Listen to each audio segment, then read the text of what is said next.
मेहता जी, आज छुट्टी के दिन हमें क्यों दफ्तर आना पड़ा? अरे भाई,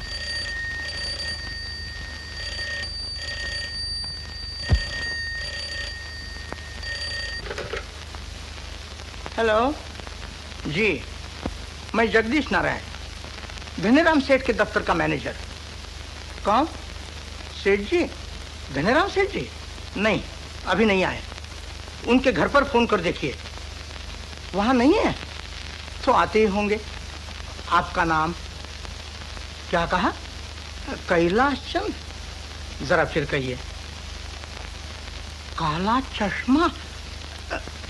हाँ हाँ, लिख लिया। काला चश्मा। आप आएंगे यहाँ? जी, मैं कह दूंगा सेठ जी से। काला चश्मा,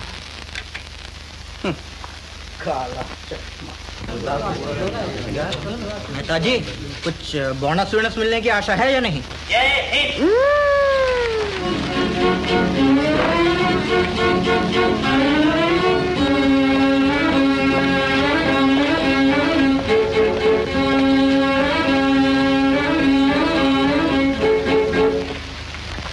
मेहता जी, जरा आइए तो।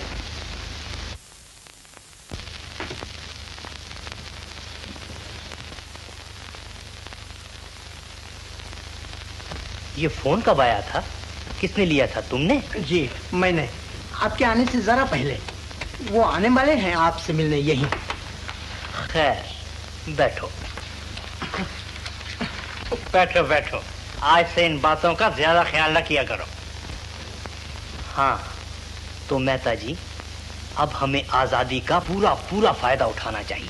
जी। जिस तरह अंग्रेज सौदागरों ने अंग्रेजी हुकूमत में अपने हाथ रंगे, उसी तरह हमें भी अपनी सरकार के सहारे अपने कारोबार को बढ़ाना चाहिए। इसलिए हमने 3 नई कंपनियां खोलने का इरादा किया है। इस तरकीब से हम इनकम टैक्स के लाखों रुपए बचा लेंगे। मगर सेठ जी, इनकम टैक्स तो देना ही चाहिए। अब तो अपनी सरकार है। बेशक बेशक, हम कोई सरकार को धोखा नहीं देना चाहते। बल्कि उसी बचत से जलसों, दावतों, चंदों, फंडों और अफसरों की खातिरदारी का खर्च निकालेंगे। आखिर ये भी तो देशकारी काम है, क्यों? क्यों नहीं सेठ जी, देशकारी काम तो है ही। हाँ, तो इन नई कंपनियों का सारा हिसाब किताब आपके जिम्मे होगा। घबराइए नहीं, काम बढ़ जाने से आपको जो ज्यादा मेहनत करनी पड़ेगी, उसके लिए हर एक कंपनी के 5-5 शेयर्स आपके नाम कर दिए हैं। लीजिए, इन कागजों पर दस्तखत कर दीजिए ताकि इन्हें वकील साहब अपने साथ लेते जाएं। सेठ जी, आपका कहना तो। कहो कहो, रुक क्यों गए? मुझे इस जोखिम में न डालिए, मुझे उलझनों से डर लगता है। अजी, उन उलझनों को सुलझाने वाले हमारे वकील साहब जो अपने साथ हैं। क्यों वकील साहब? हाँ हाँ मेहता जी, आप तसल्ली रखें, इसमें घबराने की कोई बात नहीं। मगर वकील साहब, ये बड़े आदमियों के चोंसले हैं। तो क्या तुम बड़े आदमी नहीं बनना चाहते? क्या सारी उम्र 150 रुपए महीने पर बिताओगे? ये तो सेठ जी की मेहरबानी समझो, वरना इन्हें हिस्सेदारों का कोई घाटा है। अब भी न मानोगे तो जिंदगी भर क्लर्क ही रहोगे, क्लर्क। ये सब ठीक है वकील साहब, पर मुझे कायदे कानून की। कायदे कानून के लिए हम जो मौजूद हैं।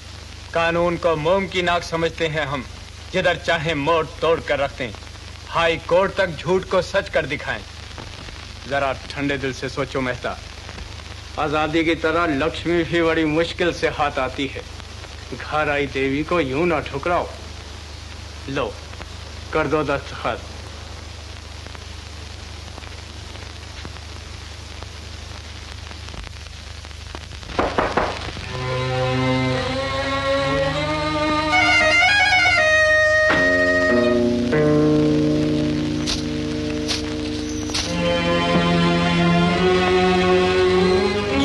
मेहता जी, जी ये लो, आजादी की खुशी में दफ्तर वालों को 1-1 महीने का बोनस बांट दो। जी। और आज की छुट्टी। जी। अच्छा सेठ, मुझे इजाजत। इन कंपनियों की रजिस्ट्री कल ही हो जाएगी। नमस्ते जी।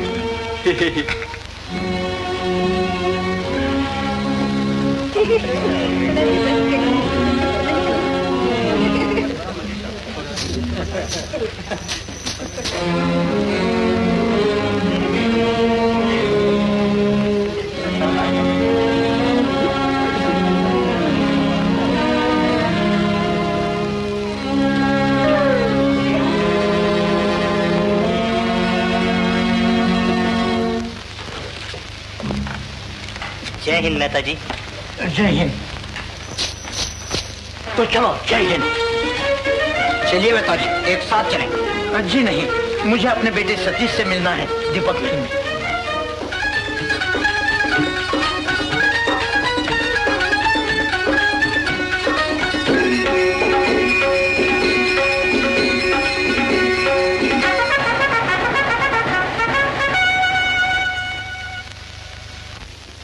अगस्त पुलिस रेडियो बुलेटिन नंबर 17। ये खबर बड़ी खुशी से सुनी जाएगी कि कल शाम से लेकर अब तक शहर में कोई बात ऐसी नहीं हुई जिससे शहर के अमन में फर्क आया हो। लाखों आदमियों का जुलूस शांति से गुजर गया, जिसके लिए जनता और सरकार दोनों धन्यवाद के योग्य हैं। पुलिस बुलेटिन नंबर 17 खत्म हुआ। भगवान करे अब हमेशा के लिए ऐसी ही शांति रहे और अपने देश में फिर से रामराज कायम हो जाए। हेलो, डिप्टी कमिश्नर खुफिया पुलिस का हुक्म, दीपक महल पुलिस के सब इंस्पेक्टर सतीश के नाम। सतीश। हेलो, डिप्टी कमिश्नर खुफिया पुलिस का हुक्म, दीपक महल पुलिस के सब इंस्पेक्टर सतीश के नाम। खबर मिली है कि थाना के सागर किनारे पर कपड़े की बहुत सारी गांठें किश्तियों में लादी जा रही हैं।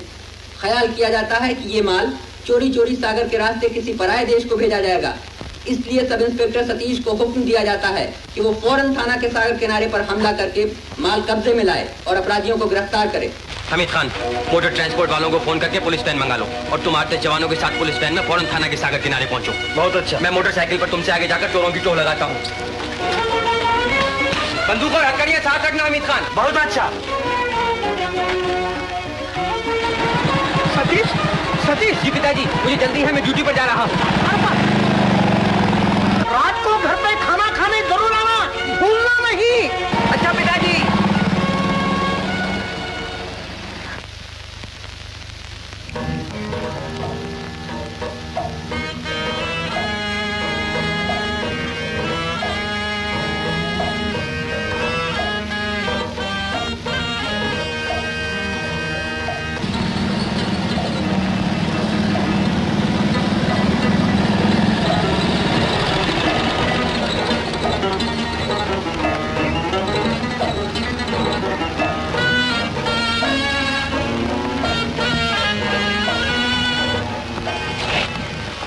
होगा कोई पुलिस वाला ना हो। अफजल, कितना माल भरा गया है कश्ती में और कितना वक्त लगेगा अभी? यही कोई आधा घंटा और। वो देखिए,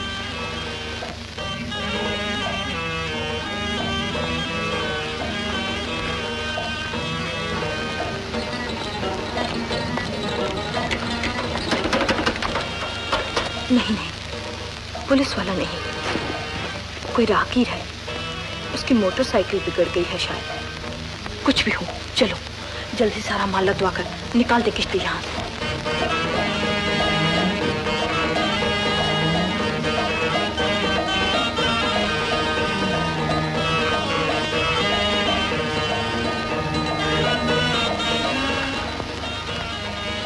अभी तक हमारी पुलिस वैन क्यों नहीं आई?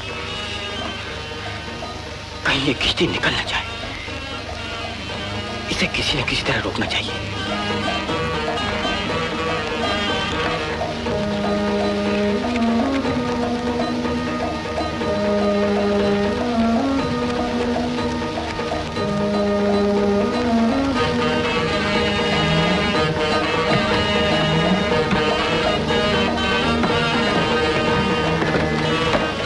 हाथ हिलाओ, मुफ्त की मजदूरी लोगे क्या? माल भर रहे हैं, मजदूर बने हैं। इतनी देर में तो 5 किश्तियां भर डालें ये तोहफा। अच्छा अच्छा, आओ तुम भी। क्या मिलेगा? जो सबको मिलता है, 5 रुपए। 5 रुपए? तो लो, अभी लो।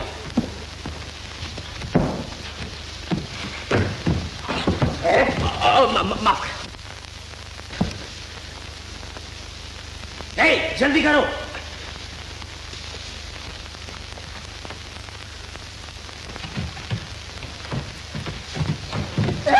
अरे क्या हुआ तुझे?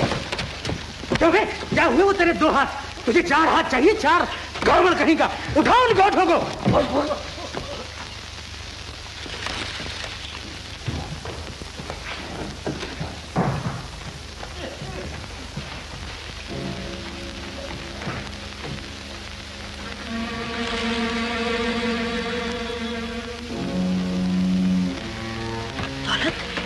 वो आदमी देखा तुमने?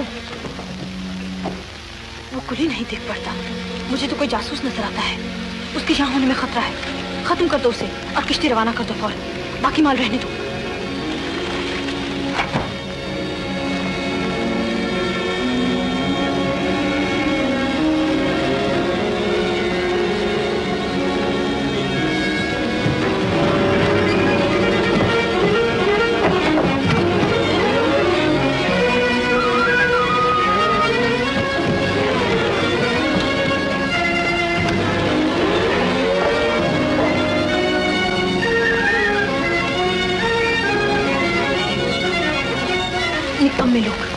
मामूली से आदमी ने इतने सारे लोगों के दांत खट्टे कर दिए। शर्म की बात है। क्या है रामू? वो देखिए।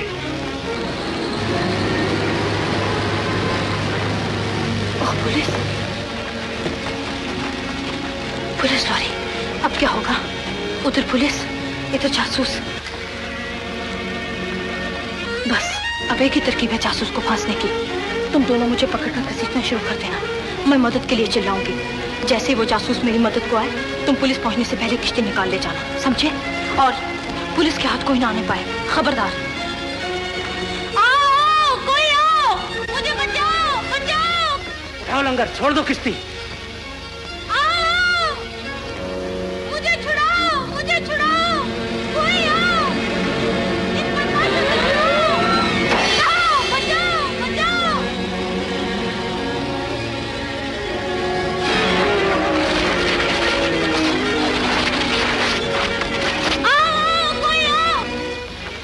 वो आ रहा है।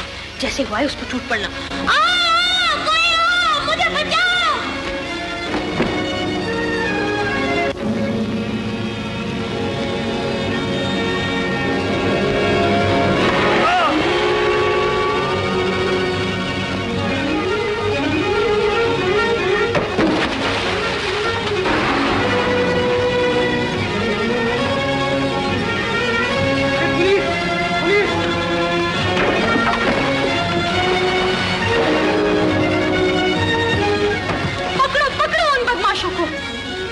निकल न जाए।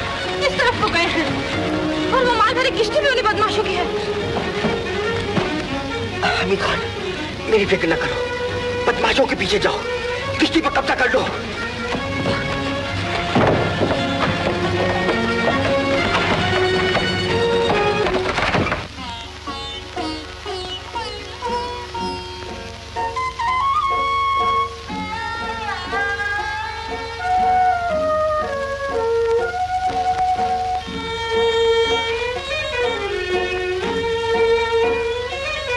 भगवान, आपके तो खून निकल रहा है।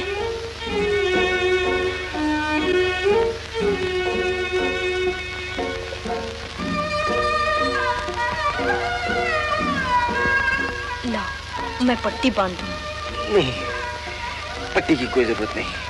किश्ती पर कब्जा करके पहरा बैठा दिया गया है। वो बदमाश हाथ नहीं आया अभी तक, अपने आदमी तलाश में है।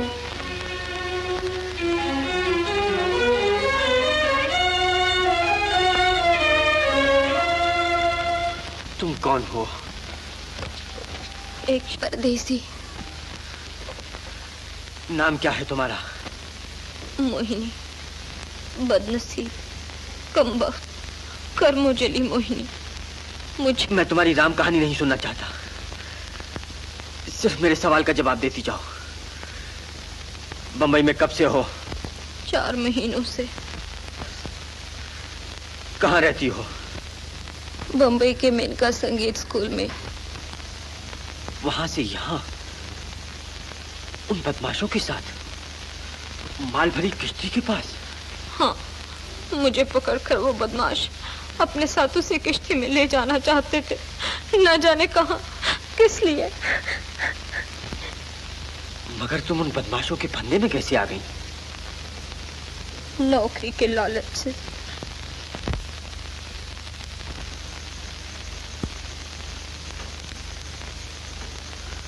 अब तक कैसे गुजर करती रही हो? उसी संगीत स्कूल में काम करती हूँ। फिर दूसरी नौकरी का लालच क्यों किया? जो कुछ स्कूल से मिलता है उससे गुजारा नहीं होता।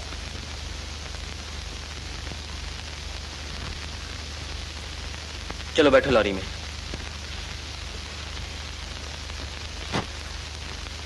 चलो, हमारा वक्त जाया ना करो।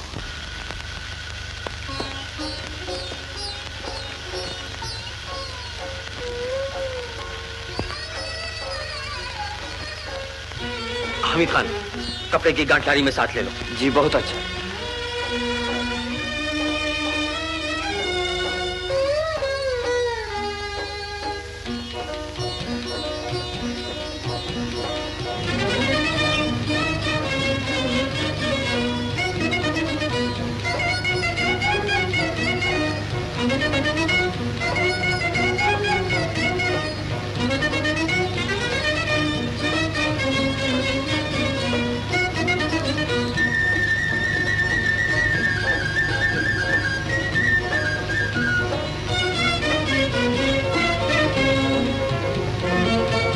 ड्राइवर, गाड़ी रोको।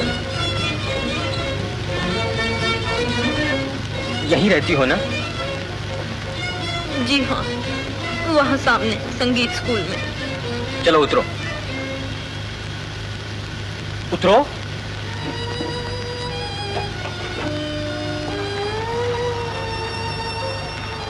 जाओ, जाके सो जाओ चुपके से।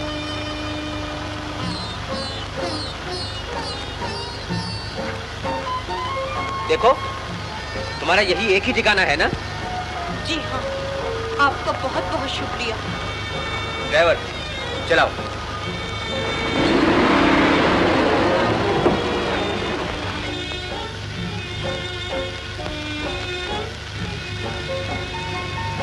आपको कोई शक है उस लड़की पर? तुम ही बताओ। मेरे ख्याल में तो वो लड़की बिल्कुल बेकसूर है। मेरा भी यही विश्वास है कि वो निर्दोष है बेचारी। ड्राइवर, मुझे पिताजी के यहाँ जाना है।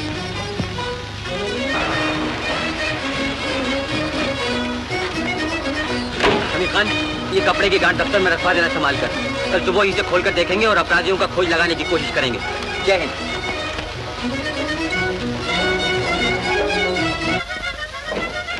नमस्ते।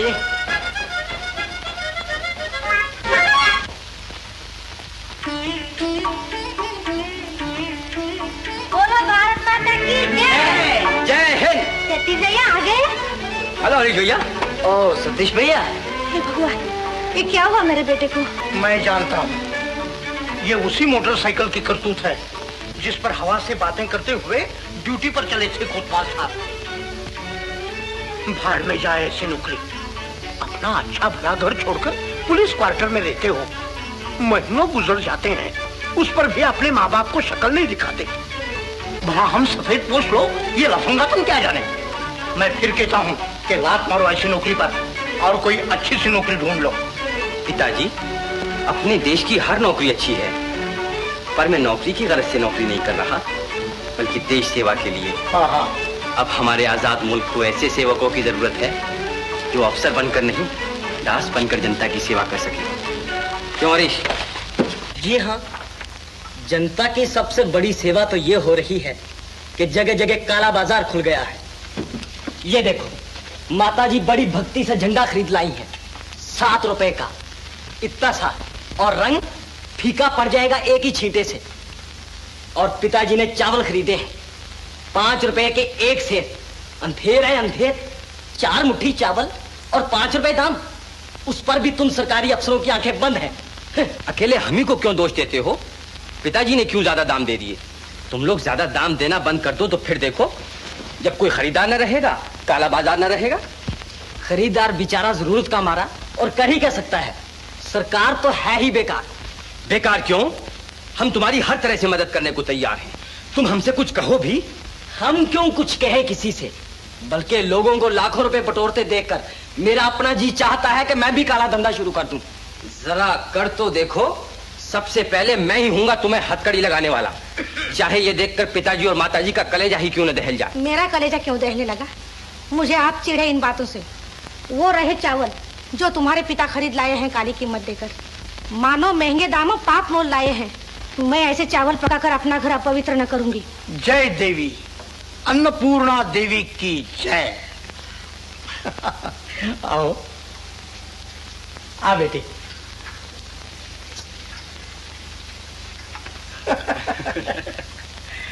आओ देखो, इस शुभ तिरंगे की छाया में कितना आनंद होता है। भगवान करे इसकी बरकत से हम लोगों को भी अच्छे दिन देखने नसीब हो। भारत माता की जय। जय हिंद। हरीश भैया जरा वो जय हिंद का फौजी गीत सुना दो।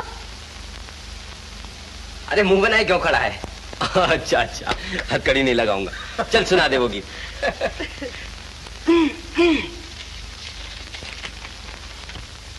जय हिंद कहो, जय हिंद कहो, जय। वो बॉटल लाना जरा। हमीद खान, अभी तक हमारी कामयाबी अधूरी है। कल वो बदमाश हाथ से निकल गए। आज कपड़ा बेचने वालों का खोज मिल जाए तो अच्छा, वरना बड़ी फत होगी। अपना फर्ज तो कोशिश करना है सतीश।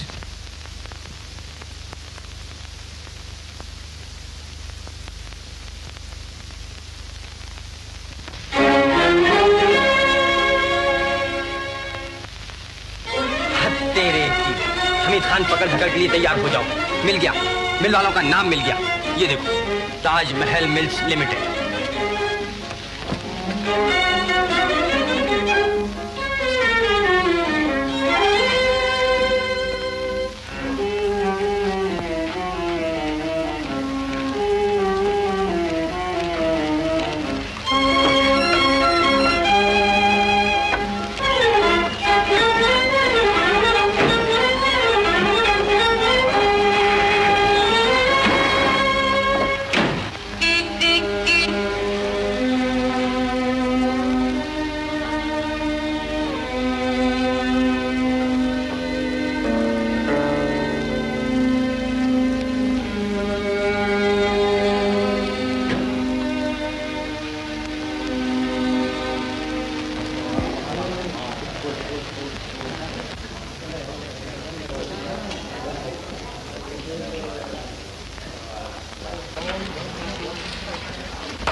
बिहारी लाल, ट्रांसमीटर चलाओ।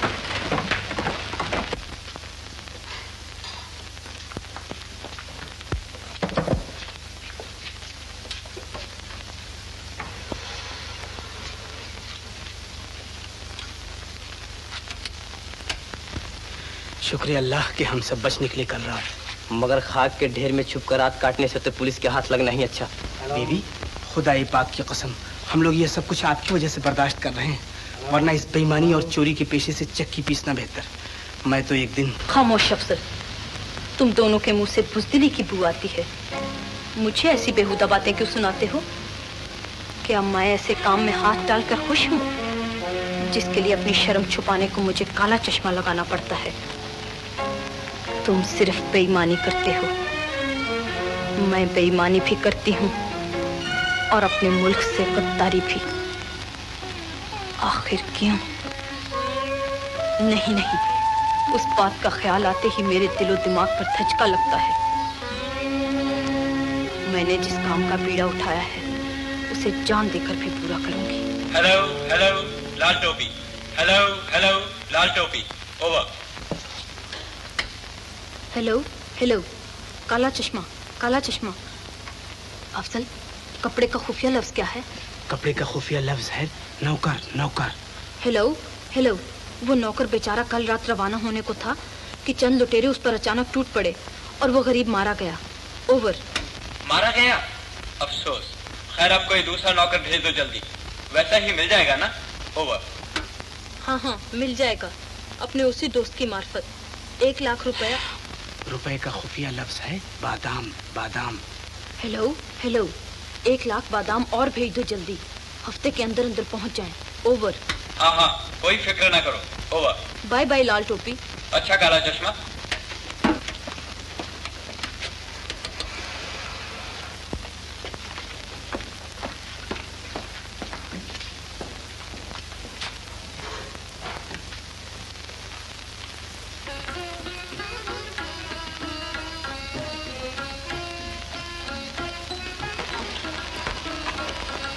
अफजल, अभी जाकर मैं सेठ से नए माल की बात पक्की कर लेती हूँ।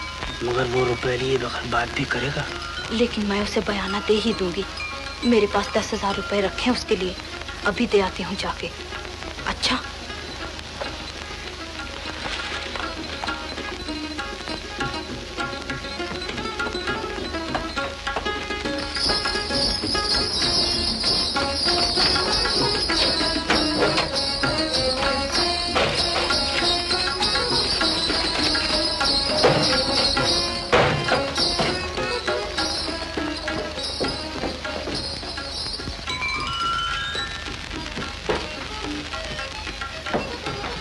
आप नमस्ते।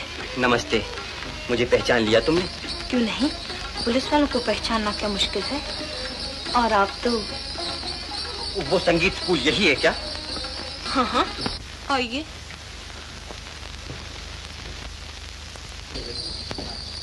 कल रात जो आपने मेरी जान बचाई उसका एहसान कभी न भूलूंगी। मुझे अब मालूम हुआ कि पुलिस वाले भी हमदर्द हो सकते हैं। क्यों नहीं, पुलिस वाले भी आखिर इंसान हैं, उनके भी दिल होता है और मेरा दिल तो बहुत बड़ा है। जरा संभाल के रखना, कहीं कोई चुरा न ले जाए। वाह, दिल भी कोई कपड़े की गांठ है कि चोर चुरा ले जाए? अजी, कपड़े की गांठ का चोर पकड़ना तो आसान है, मगर दिल का चोर बड़ी मुश्किल से हाथ आता है।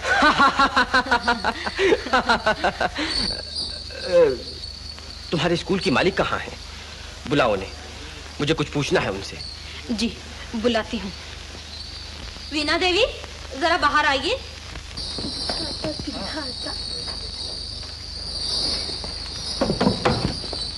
वीना देवी, आप हैं खुफिया पुलिस के अफसर जिन्होंने कल रात मेरी जान बचाई। नमस्ते। नमस्ते। कब से है ये स्कूल? 4 साल से। कितनी लड़कियां आती हैं यहाँ शिक्षा लेने? दिन भर में 15-20। क्या क्या सिखाया जाता है? नाच और गाना। वीना देवी जरा अपने यहाँ के काम का नमूना दिखा दे इन्हें। हाँ हाँ बड़ी खुशी से। बैठिए। हो कमाल है कमाल। ओहो बहुत देर हो गई, अब मुझे इजाजत दीजिए। नमस्ते। नमस्ते। ओह माफ कीजिए।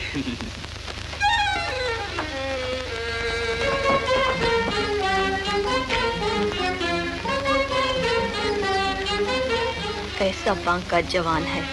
क्यों नहीं, एक बहादुर औरत ही पुलिस वाले से प्रेम कर सकती है।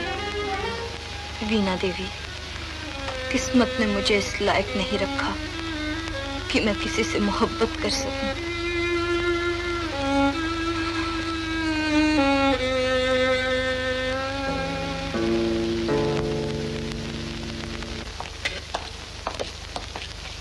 लीजिए सेठ, अपने ताजमहल मिल के मालिक राय साहब को आज बचा लिया, नहीं तो ताजमहल का मुकुट जेल की टोपी से बदल जाता। न जाने उस सब इंस्पेक्टर को मुझसे क्या दुश्मनी थी कि हाथ धो के पीछे पड़ गया कमबख्त। कौन है वो सब इंस्पेक्टर? अजी कोई सतीश है, सतीश। भला वो कल का छोकरा हमसे क्या बहस करता है। हमने उल्टा साबित कर दिखाया कि अपने ताजमहल मिल के मालिक राय साहब बिल्कुल बेकसूर है और वो माल मिल के मैनेजर और दरबानों की साजिश से चोरी हुआ। अच्छा, अब आप दोनों तशरीफ ले जाइए, मुझे एक व्यापारी का इंतजार है। व्यापारी का या किसी व्यापारी इनका? सेठ वो रंगीले आदमी अजी इनके लिए तो ये मशहूर है कि सेठ धनीराम की कमाई अफसरों या अफसराओं ने खाई।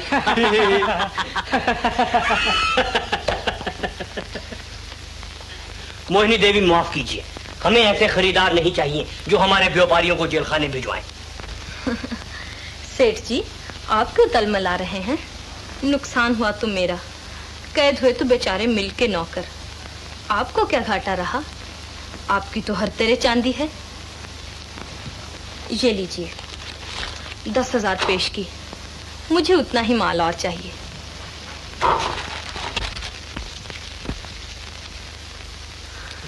क्या कहूं, तुम्हारे आगे बोल नहीं सकता। अच्छा, शुक्रिया। बाकी रुपया 10 दिन के अंदर अंदर दे दूंगी। मुझे माल मिल जाए ठीक पहली तारीख को। याद रहे। नमस्ते।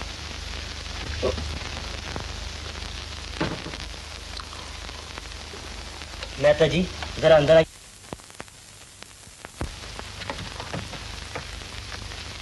मेहता जी, आज 10,000 रुपए आए हैं। अच्छा, कौन सी कंपनी की हिसाब में दर्ज करने हैं? ये बात वकील साहब से पूछना। हाँ हाँ, उनसे पूछना ही चाहिए। किसी से कहना नहीं, चुप साध लेना, समझे? जी। और मेहता जी, ये लीजिए, इस थैली में 250 रुपए है। ये किस हिसाब में डालने हैं सेठ? हिसाब में नहीं, अपनी जेब में डालना। क्या सोचते हो मेहता? सेठ जी, इन रुपयों से तुम्हारी जरूरतें पूरी होंगी। बच्चों के कपड़े, घर का सामान, बीवी का जेवर, सब कुछ ले सकोगे। और अभी ऐसी कई थैलियां तुम्हारे हिस्से में आएंगी भगवान की दया से।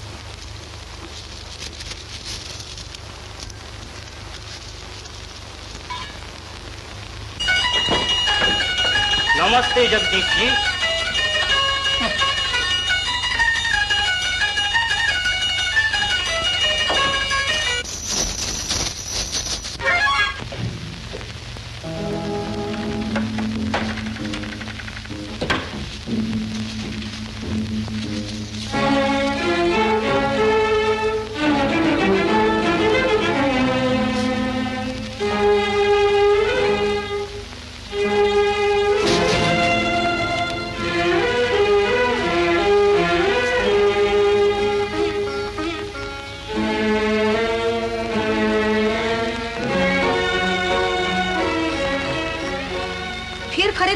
काले बाजार से देखूं तो? काले बाजार से नहीं, अपने दफ्तर से लाया हूँ।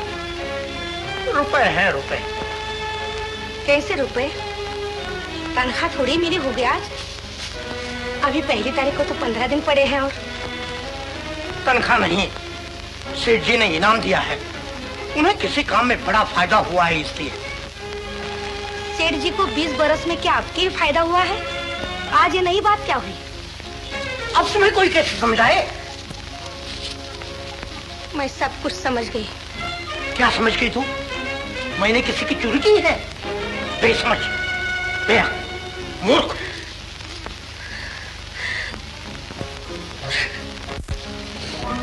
लो, अब ये रोने बैठ गई। भला इसमें मेरा क्या दोष? मैंने क्या बुराई की? अगर मैंने तुम्हारा दिल दुखाया हो तो भगवान मेरा बुरा करे। बुरा हो तुम्हारे दुश्मनों का, बुरा हो इन गंदे काले रुपयों का, जिनके आते ही तुम्हारा मिजाज बिगड़ गया। हमारे जीवन में आज पहली बार तुम्हारे मुंह से ऐसे कठोर वचन निकले। भोली बावली, चिंता की कोई बात नहीं। तुझे यूं ही वहम हो रहा है, सब ठीक है।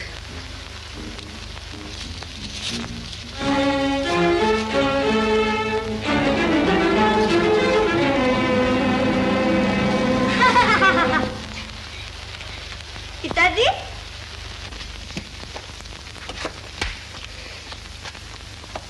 हरीश भैया, कौन फिल्म देखा है? देखा है। एक तो वाहियात फिल्म की 2 घंटे कैद, उस पर सिनेमा वालों की बेहूदगी।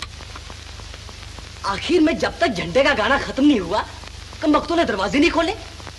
कहते हैं ये कोई नया कानून है सरकार का। बात तो ठीक है। ठीक है मिट्टी, आज हमें सिनेमा घर में बंद किया, कल हमें अपने घरों से बाहर निकलने को रोकेंगे। हम कोई कैदी हैं? किसी के गुलाम है क्या? उस दिन तुम ही तो कह रहे थे लोग अपने झंडे का आदर नहीं करते, फिल्म खत्म होते ही घर भागने की करते हैं।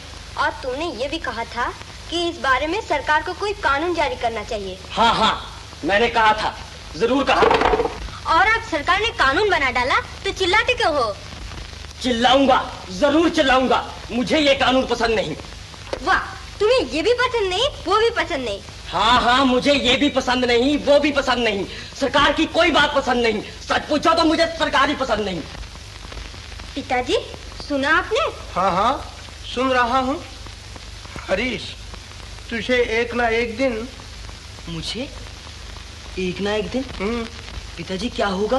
पागल खाने जाना होगा। और क्या? पागल खाने जाना होगा।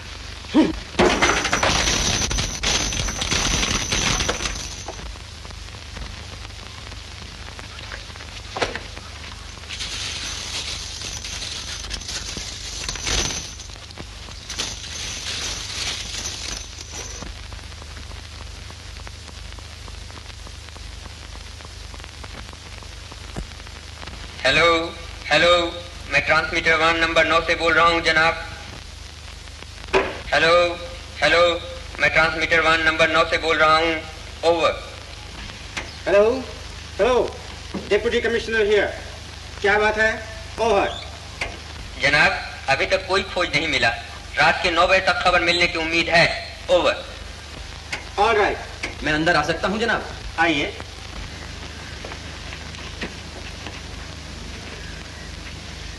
सतीश, पिछले कई महीनों में तुमने जिस बहादुरी और दिलेरी से काम किया है, उसके सिले में होम मेंबर साहब के मंजूरी से तुम इंस्पेक्टर बना दिए गए हो। मेरी तरफ से मुबारक।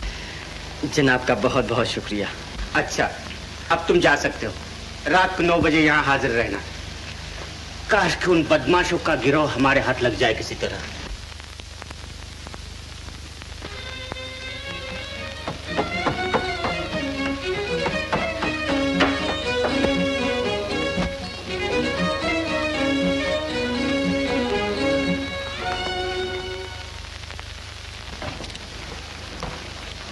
ओहो, बहुत दिनों पे दर्शन दिए आज।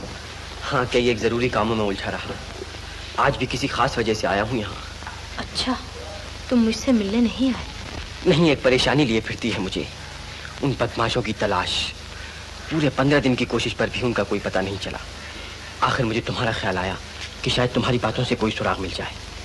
भला वो लोग तुम्हें पहले पहल कहाँ मिले थे? किसकी जगह ले गए थे? क्या ये सब कुछ बता सकती हो? हाँ हाँ, क्यों नहीं, जिस दिन चाहो। कल, परसों? नहीं, आज ही, बल्कि अभी। आज ही? अभी? हाँ चलो, मुझे दिन भर छुट्टी है आज रात के 9 बजे तक। रात के 9 बजे तक? हाँ। अच्छा, तो आप जरा बैठिए, मैं अभी आई तैयार होकर।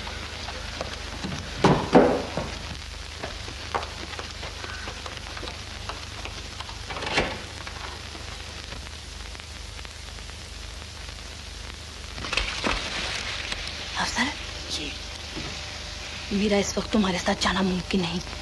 तुम खुद ही सब कुछ कर लेना। दिन भर गांठों की निगरानी करना। शाम को अंधेरा होते ही माल महिम के सागर किनारे ले जाना और किश्ती में भरकर किसी ना किसी तरह 9 बजे से पहले रवाना कर देना और मेरा इंतजार करना 10 साढ़े 10 बजे तक।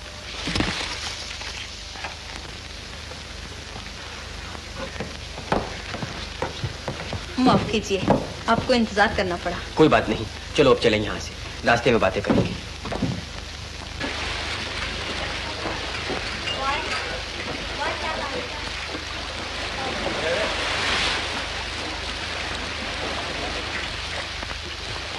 वो तुम्हें यहीं मिला था? हाँ, इसी जगह। क्या क्या बातें हुई?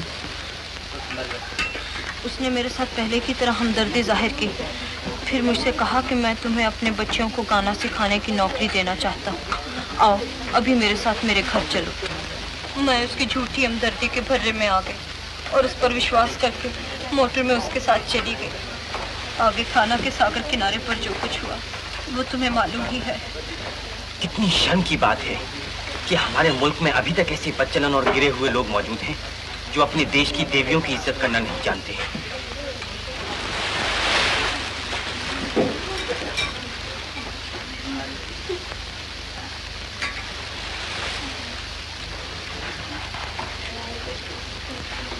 दो चाय दो। देश की देवी। लीजिए मालिक, वो ग्राहक 2 ठंडे लेमन मांग रहे हैं। अपने पास तो एक ही है। तो बुद्धू का बुद्धू ही रहेगा।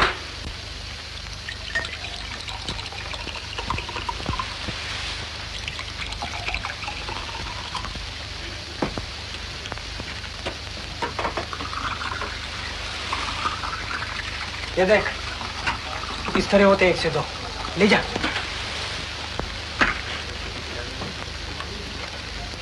अजी दुकानदार महाशय। हाँ जी। जरा से लेमन के बदले इतना कीमती पानी क्यों मुफ्त में दे रहे हो? बेईमान का हिस्सा।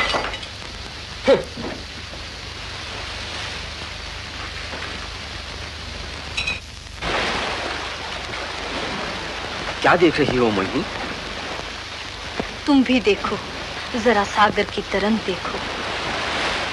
लहकती हुई लहरें किनारे से मिलने के लिए किस बेताबी से उमड़ी चली आती है और किनारे से मिलते ही परेशान हो जाती है, इस डर के मारे कि कहीं किनारे से जुदा न हो जाए। इसी आपस की हेल मेल ही से इनकी जिंदगी है। जब तुम्हें लहरों की जिंदगी का इतना ख्याल है तो कभी अपनी जिंदगी का भी ख्याल किया होता? मेरी जिंदगी इन लहरों में रहने वाली उस नन्ही मछली की सी है जिसे सागर में बड़ी मछलियों का डर लगा रहता है और किनारे पर मछलियां पकड़ने वालों का। चलो आओ, जरा बाहर चलें।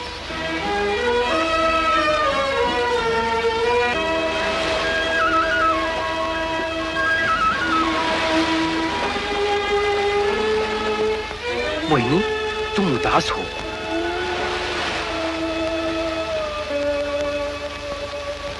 तुम्हारे इन आंसुओं में कोई बात छुपी है।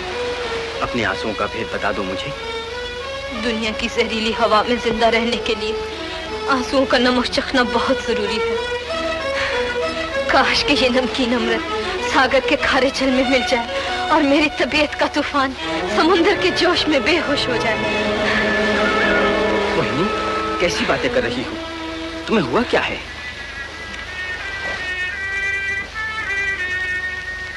हुआ क्या है?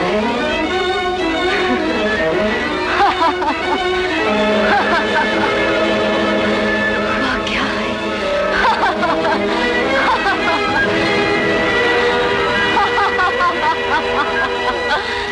दिले नादां, तुझे हुआ क्या है?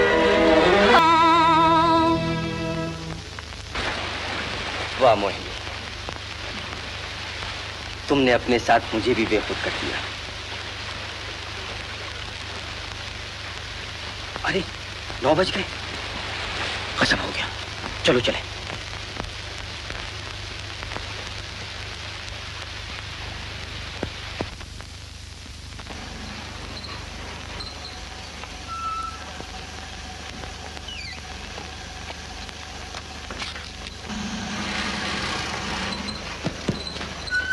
माल रवाना हो गया? किश्ती निकल गई? हाँ, अच्छी तरह से। कितनी देर हुई? काफी देर हुई, 9 बजे से पहले। अब तक तो कश्ती से माल लेकर जहाज भी आगे निकल गया होगा। बीबी, हमें अभी एक और काम करना है, वरना यहाँ से माल भेजने में तकलीफ होगी आइंदा। वो क्या? जिस सब इंस्पेक्टर पुलिस ने हम लोगों की इतनी मदद की है, उसको कुछ। हाँ, ये देखो घड़ी, उसी के लिए लाई हूँ। कहाँ है वो? चलो। हेलो हेलो, मैं इनके सागर किनारे से बोल रहा हूँ। चोरी का कोई सुराग नहीं मिला अभी तक।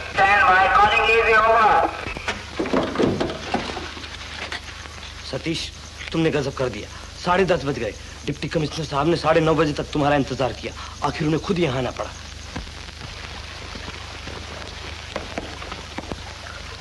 तुम कहाँ थे सतीश? मेरे कहने पर भी याद न रहा कि तुम्हें 9 बजे पहुंचना था दीपक महल। मैं शर्मिंदा हूँ, मुझे माफ कर दीजिए। माफ कर दीजिए। मुझे हरगिज ये उम्मीद न थी कि तुम जैसा जिम्मेदार अफसर ऐसे बेपरवाही करेगा। अब मेरे लिए क्या हुक्म है? हुक्म की कोई जरूरत नहीं, वो खबर गलत निकली। हमने यहाँ का चप्पा चप्पा तलाश कर डाला, कहीं कोई सुराग नहीं मिला। अगर हुक्म हो तो मैं तलाश जारी रखूं? अब आए हैं ये तलाश जारी रखने।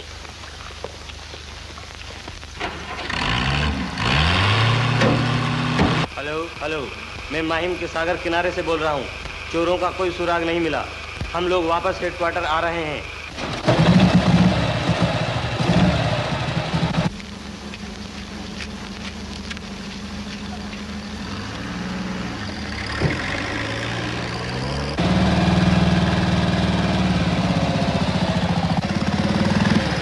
जी, तुमसे अभी अभी बातें करके जो औरत मोटर में गई है वो कौन थी? तुम कौन हो पूछने वाले? मैं हूँ खुफिया पुलिस का अफसर इंस्पेक्टर सतीश। वो औरत कौन थी? मैं नहीं जानता वो कौन थी।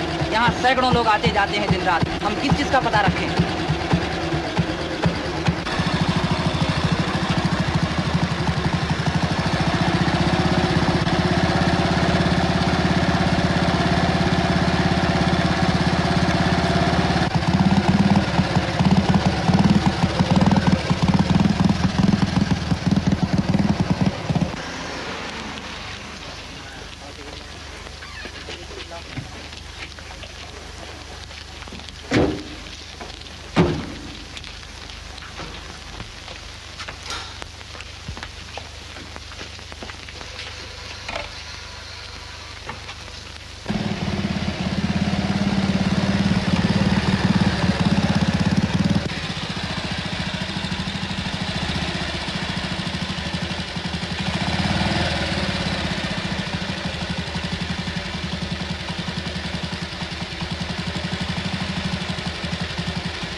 हेलो हेलो, काला चश्मा नौकर अच्छी तरह से रवाना कर दिया है। ओवर। शाबाश। और सुनो, हमारे यहाँ एक खास जलसे के लिए आतिशबाजी की सख्त जरूरत है। ओवर। आतिशबाजी? बंदूकें और गोलियां। ऐसे मुश्किल और नाजुक काम अब मुझसे न होंगे। ओवर। घबराओ नहीं, तुम्हें इस काम का बहुत बड़ा इनाम मिलेगा। Over. Hello hello hello hello. Over. बीबी,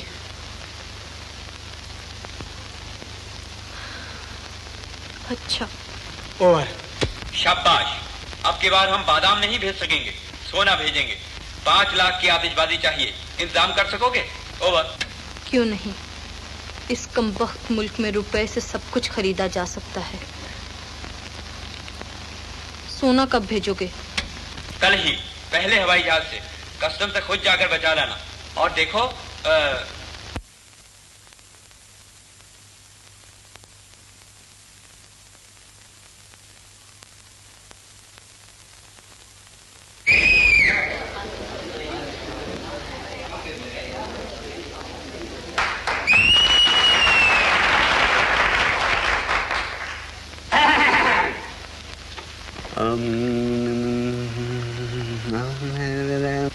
सेठ, तुम्हारा पेट?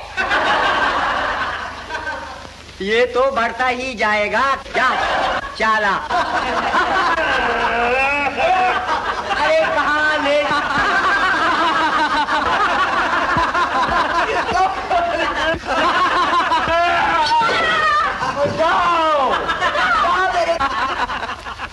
गरीब खाओ। आरी कहाँ?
कोई नहीं।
इंस्पेक्टर सतीश की मोटरसाइकिल, गाड़ी रोको।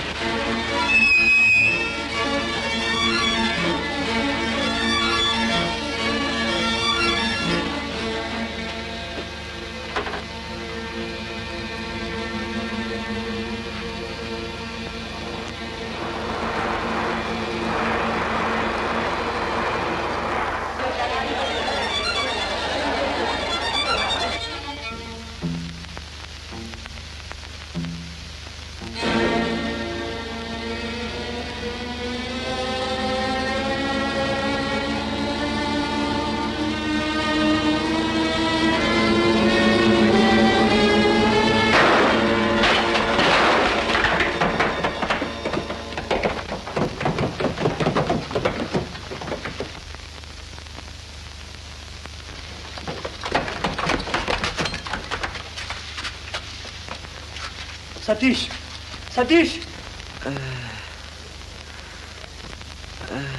दैनिक लोकमान, खुफिया ट्रांसमीटर हाउस पर पुलिस का हमला। खुफिया पुलिस इंस्पेक्टर सतीश घायल, एक जासूस मारा गया।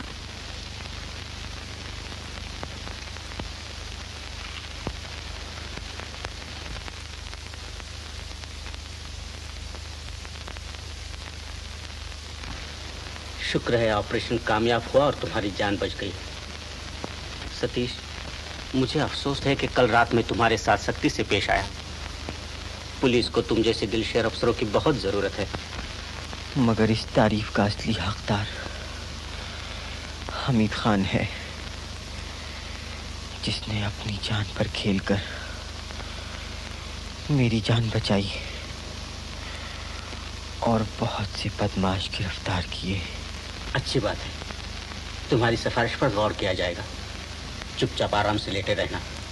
मैं दफ्तर पहुंचती तुम्हारे पिता को खबर भेज दूंगा। नहीं जनाब, उन्हें सुबह ही अखबारों से पता चल गया था।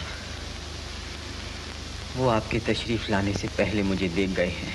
ऑलराइट, मैं कल फिर आऊंगा तुम्हें देखने। जय हिंद। जय हिंद।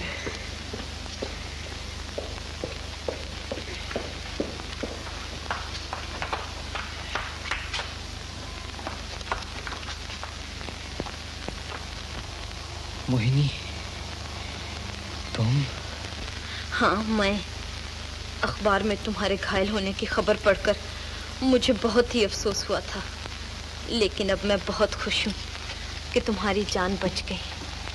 शुक्र है परमात्मा का।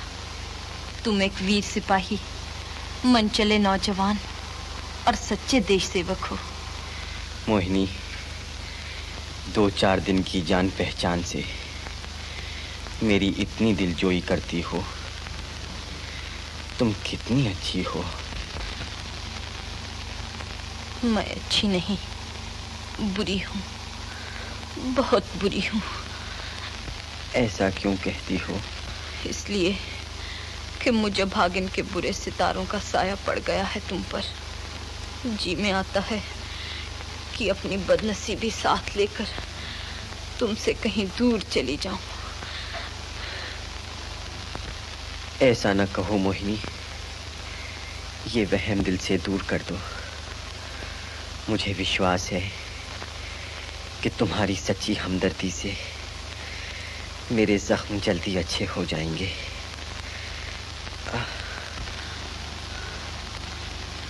तुम्हें बोलने से तकलीफ होती है ना? चुपचाप लेटे रहो और मुझसे इशारों में बातें किए जाओ। सर सहला दूं? पाँव दबा दूं?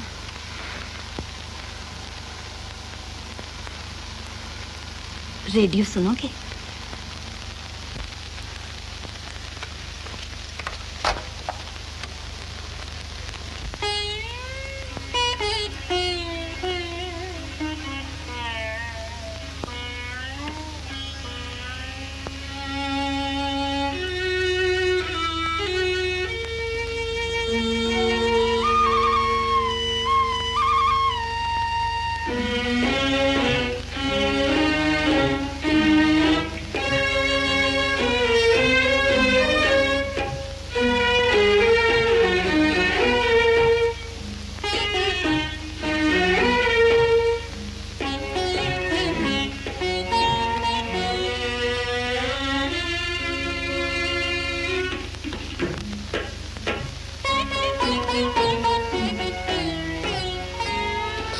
तुम इनकी पत्नी हो?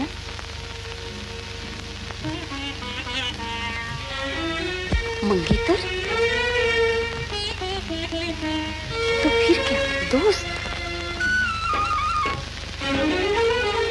इनके तंदुरुस्त होते ही चटमंगनी और पटब्याह कर लेना, बड़ी अच्छी जोड़ी बनेगी।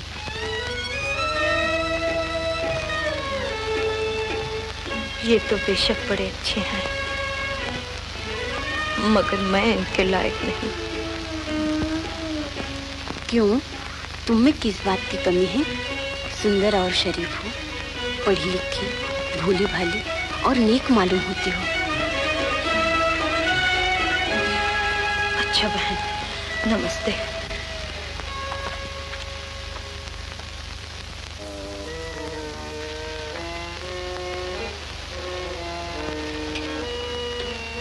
दोस्त,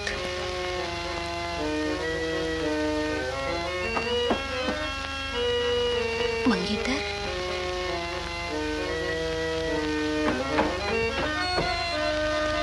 वाह वाह, आज मोहिनी देवी नए रंग में नजर आती हैं। आइए मास्टर जी, मैं तैयार हूँ। मोहिनी देवी, मुझे इनके साथ कुछ सामान खरीदने जाना है। थोड़े दिनों में अपने खेल की आखिरी तालीम है, याद है ना? अच्छी तरह।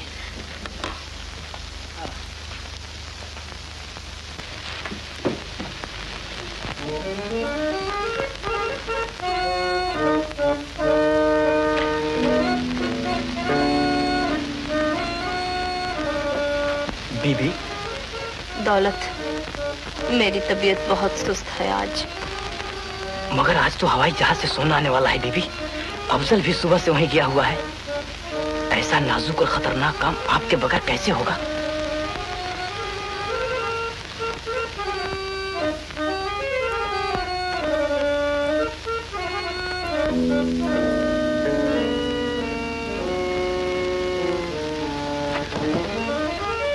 ठीक है, चलो ये काम भी निपटा लें चलकर। फिर हवाई स्टेशन से मुझे सेठ जी के दफ्तर भी जाना होगा।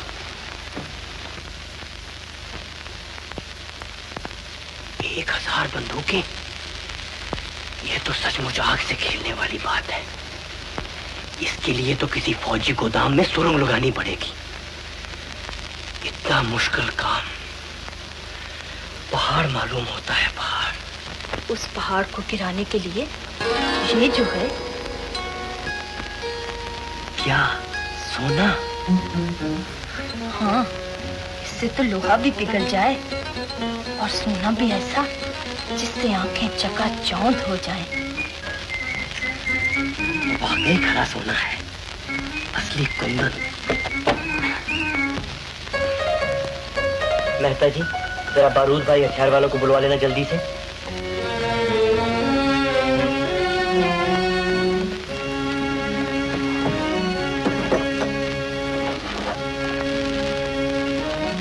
ये लो मोहिनी देवी, मेरी तरफ से नाचीज नजराना।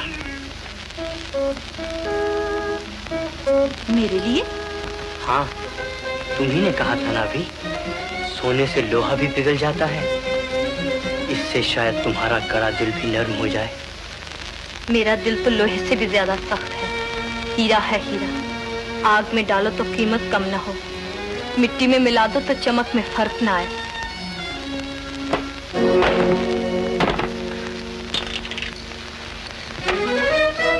अच्छा, जब सारा इंतजाम हो जाए तो मुझे खबर कर देना, मैं बाकी सोना तुम्हारे हवाले कर दूंगी। नमस्ते।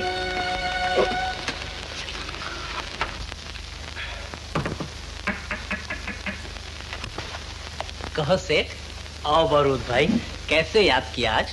मैं पुराने दोस्तों को कब भूलता हूँ। तुम शायद भूल गए होगे, मैंने तुम्हारे दोस्त जान बार्बर को फौजी गोदाम में नौकरी दिलवाई थी गए साहब। मुझे खूब याद है सेठ, और ये भी याद है कि तुमने उस काम के मुझसे 5,000 लिए थे। ऐसी बातें मुझे कम याद रहा करती।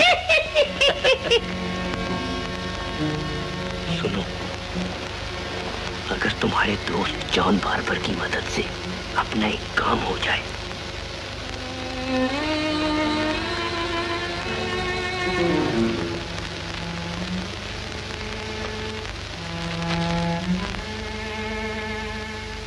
अगर ये काम हो जाए तो बस हम सबके लिए सोना ही सोना है।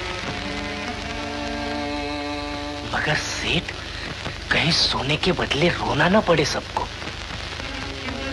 सुनो भी, मैंने हिसाब लगा लिया है, पूरे 1 लाख का फायदा है इसमें सिर्फ तुम्ही को।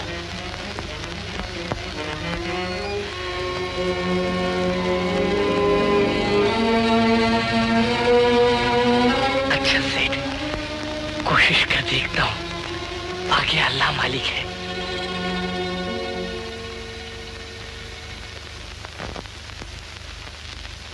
मेहता जी, जरा अंदर आइए।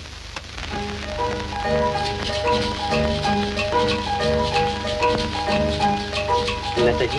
जी। अरे वाह मेहता, अब तो तुम साहब बन गए। मेहता साहब, 300 तोला सोना आया है आज। वकील साहब से पूछ के दर्ज कर लेना। अब उनसे पूछने की कोई जरूरत नहीं, मैं खुद सब कुछ ठीक करवाऊंगा। अच्छा, मगर सेठ, मेरे लिए। तुम्हारे लिए? जी हाँ, मेरे लिए। ये लो। शुक्रिया सेठ।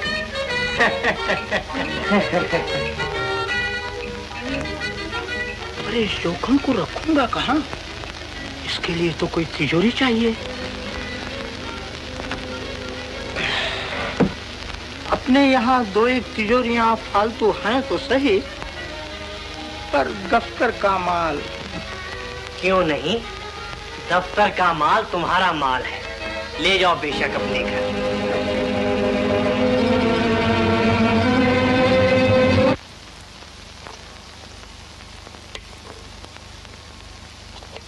हरीश भैया,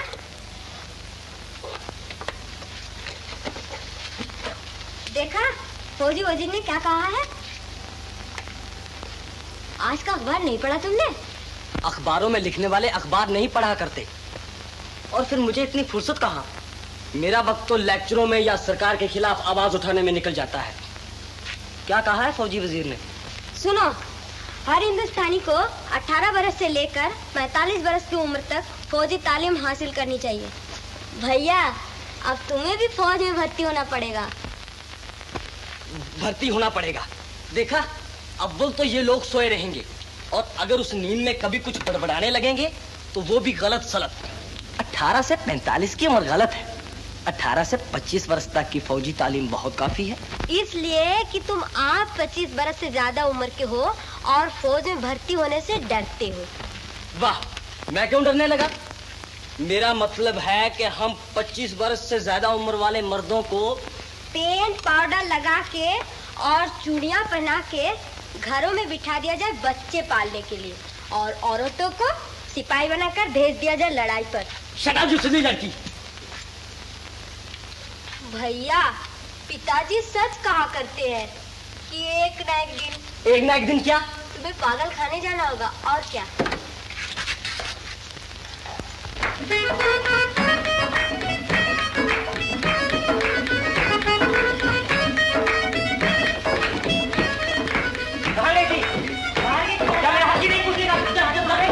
कौन है अंदर?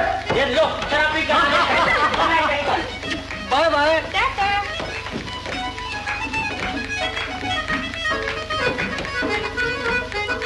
नमस्ते, गुड मॉर्निंग। अरे चला उठा तिजोरी। Good evening mister. Good night.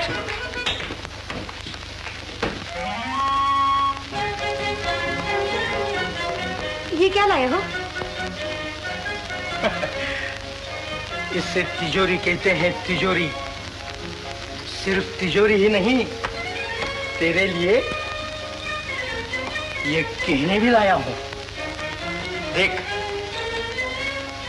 काले रुपयों से खरीदी हुई इन काली चीजों को देखना भी पाप है। तेरे ख्याल तो पुरानी पुस्तकों से भी ज्यादा पुराने हैं अभी तक। जमाने के साथ साथ हमें भी बदलना चाहिए। सभी धनवान होते जा रहे हैं। इसी अपने पड़ोसी को देखो, कल तक रेल के कुलियों का जमादार था, आज ठेकेदार है। ठेकेदार, मालदार। उसके घर का नक्शा ही बदल गया है। अब कभी देखा भी है? हाँ हाँ, रोज देखा करती हूँ। पति पत्नी में झगड़ा रहता है, लड़का शराबी बन गया है, जवान लड़की है तो आधी आधी रात तक। बस आगे मुंह न खुलवाओ। काले धन ने काले लक्षण कर दिए हैं घर भर के। मैं ऐसी बातों से अपना घर बर्बाद न होने दूंगी। तुम तो यही चाहोगे कि हम गरीब और मोहताज रहें, रूखा सूखा खाएं। बेशक, गरीबी की रूखी सूखी रोटियां ऐसी अमीरी के पकवान पराठों से 1000 गुना अच्छे हैं। तुम्हारे लिए होंगे।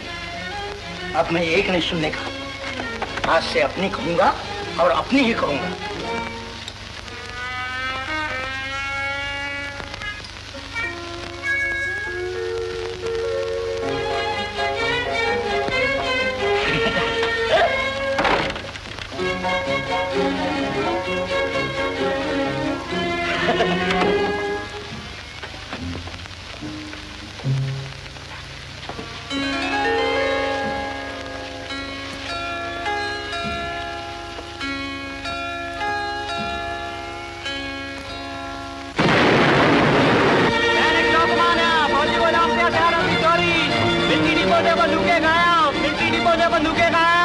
सरकारी बंदूकों की चोरी, सरकारी बंदूकों की चोरी। पुलिस चोरों की तलाश में, पुलिस चोरों की तलाश में। दैनिक मातृभूमि। दैनिक विश्वामित्र। फौजी गोदाम से हजारों बंदूकों और कारतूसों की चोरी। पुलिस सरगर्मी से सुराग लगाने की कोशिश में। क्यों सेठ, इसे पहचाना? ये है अपना पुराना दोस्त जॉन बार्बर। किस सफाई से फौजी डिपो की हजामत बनाई है मेरे यार ने। वाह, बहुत खूब। मुबारक जान। लो बारूद भाई, ये सोना पेश की। बाकी सोना मिलेगा जब सारे पार्सल रेलवे गोदाम में पहुंच जाएंगे तब। और देखो, पार्सल बड़ी होशियारी और चालाकी से तैयार करवाना। पैकिंग से किसी को गुमान तक न हो कि अंदर क्या है। कोई चिंता न करो सेठ, पैकिंग की निगरानी पर तो मैं अपने भाई वली जी को बिठाने वाला हूँ।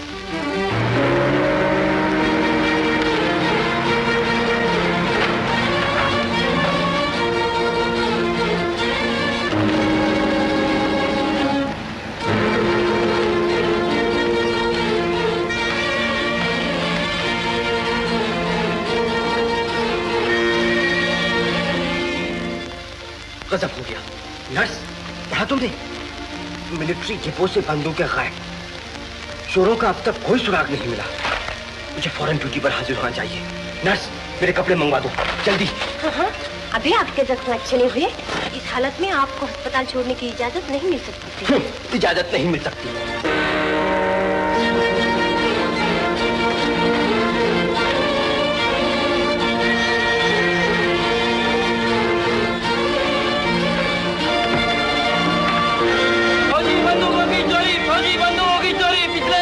तलाश जारी है। बड़े बड़े सरकारी अफसर और पुलिस कमिश्नर सभी की तलाश में हैरान और परेशान।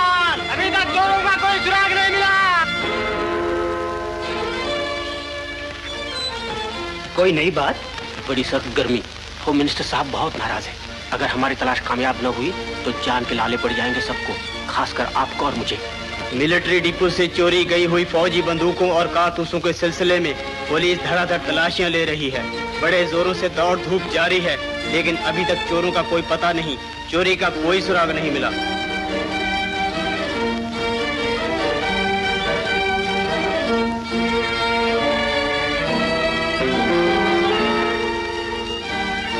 सतीश बाबू। बहन, जय हिंद। ये सारे पार्सल हमारे हैं, देख लीजिए। पहले मुझे ये देखना है कि तुम लोग मेरे लिए क्या करते हो। अच्छा अच्छा, उधर ही तरह जारी रखो। शाबाश सतीश, अच्छे लोग ड्यूटी पर हाजिर हुए। मेरे लिए क्या हुक्म है? और क्या हुक्म हो सकता है इन दिनों? फौजी बंदूकों और उनके चोरों की तलाश, तलाश, हाथों पैर तलाश।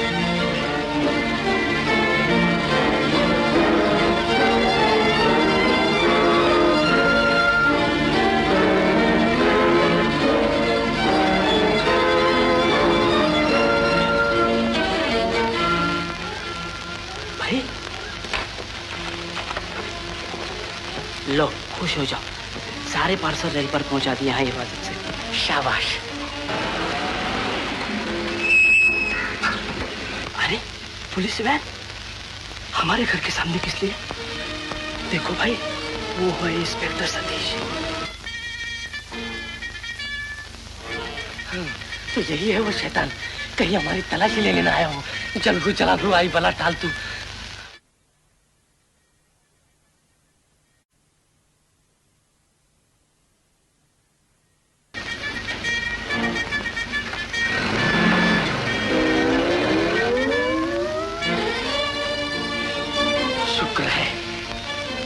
देखो ओली, एक बार गोदाम में जाकर अच्छी तरह से देख आना, कहीं कोई ऐसी चीज वहां न रह गई हो जिससे पुलिस को पता चल जाए कि बंदूकों के पार्सल हमारे यहाँ तैयार हुए थे। जरूर, कल सुबह पहला काम यही करूंगा। अच्छा, अब मैं सेठ से बाकी रकम वसूल कर लूं। क्यों सेठ? ओह, तुम? मुझे हवा से भी डर लगता है इन दिनों। हो क्या गया है सेठ? ब्लड प्रेशर, डायबिटीज, सिर में दर्द, दिल में हॉल, दिमाग में चक्कर, कलेजे में कभी जिगर में जलन, अभी कुछ रह गया होने में। मगर इसका सबब दौलत। सेहत की कुर्बानी देकर काली दौलत, ब्लैक मनी जमा करने का शौक। हम सब एक ही नाव में सवार हैं सेठ। तुम अपनी मुसीबत ले बैठे, मेरी भी तो सुनो। अभी अभी मेरे घर के सामने एक पुलिस मोटर आ खड़ी हुई है। जानते हो उसमें कौन था? कौन था? वही शैतान Satish. Satish? Police, police, red, छापा, छापा। मैंने कुछ नहीं किया। मोहिनी देवी, लाइए बकाया सोना।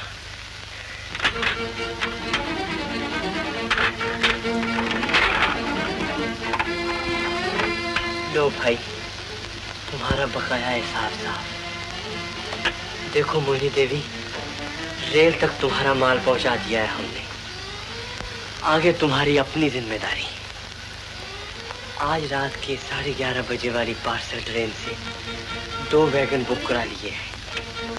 अब उन वैगनों में माल भरवाना और उन्हें यहाँ से चलता करना तुम्हारा अपना काम है। मगर पुलिस के गुर्दों से बचना, और खासकर उस इंस्पेक्टर सतीश से। तुम उसकी फिक्र ना करो। तो क्या उसे जानती हो तुम? नमस्ते। क्या हुआ सेठ? ये उठाकर उधर ले जाओ। अपने प्रोग्राम की तैयारी जारी है ना? हाँ, मास्टर जी गाना भी गा रहे हैं, लड़कियां पोशाक पहन रही हैं। क्यों सतीश आएंगे क्या? कौन जाने, वादा तो किया है आने का। मोहिनी, तुम तो दिल के साथ धीरज भी गवा बैठी हो।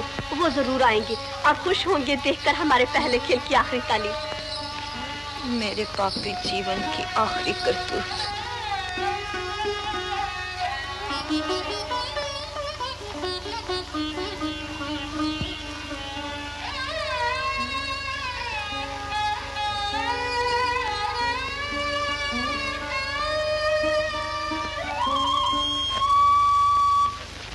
आ गए तुम? मैं बहुत खुश हूँ। कहो क्या बात है? आज हमारे यहाँ एक खास नृत्य नाटक की तालीम है।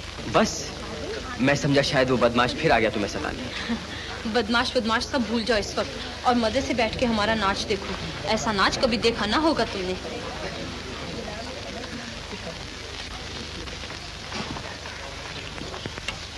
अफसर जी, इंस्पेक्टर सतीश यहाँ आ गए। अब तुम्हारे लिए रास्ता साफ है। जल्दी से रेलवे स्टेशन पर जाकर बंदूकों वाले। बीबी, पार्सल क्लर्क बिगड़ बैठा है। वैगन भेजने से साफ इनकार करता है। अब आप ही चलो तो बात बने। मगर मैं तो यहाँ से हिल नहीं सकती। वो देखो ना सामने इंस्पेक्टर सतीश। मेरे यहाँ न रहने से उसे शक होगा। 5 मिनट के बाद हमारा दूसरा नृत्य शुरू होगा। जरा ठहरो, मैं भी आया। मोहिनी, मुझे जाना है एक जरूरी काम के लिए। मैं ज्यादा नहीं ठहर सकता। अच्छा, तुम्हारी खुशी। चलो अफसर, अब मैं तुम्हारे साथ चल सकती हूँ।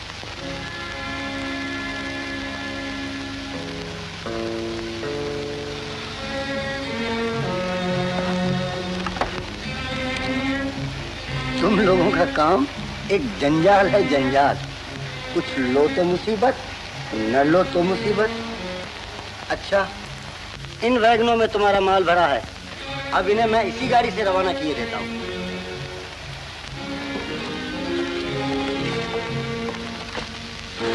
वो देखो,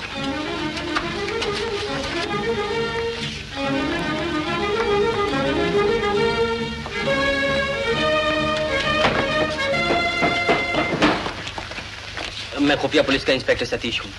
हमें खबर मिली है कि बंदूकों को कुछ पार्सल गैर इलाके में भेजने की गरज से यहाँ आए हैं। तुम्हें कुछ पता है उनका? नहीं, ऐसे कोई पार्सल यहाँ नहीं है। हैं, जरूर हैं। तो खुद ही देख लीजिए, आपके सामने सारा यार्ड खुला पड़ा है। जरा इस पर नजर रखना।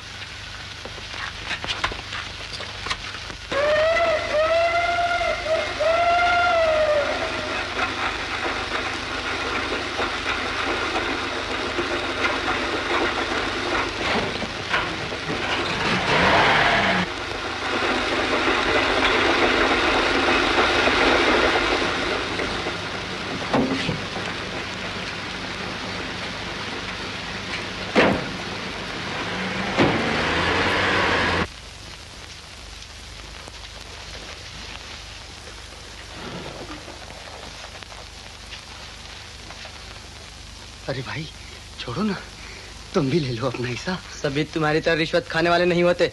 अपने पास ही रखो है बीमारी। ये लो, इंस्पेक्टर साहब भी आ गए।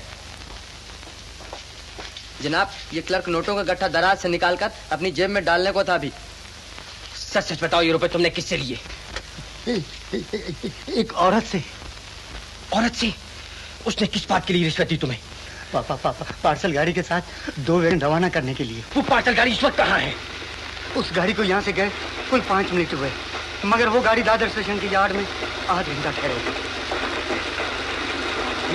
आओ, इसे हिरासत में रखो।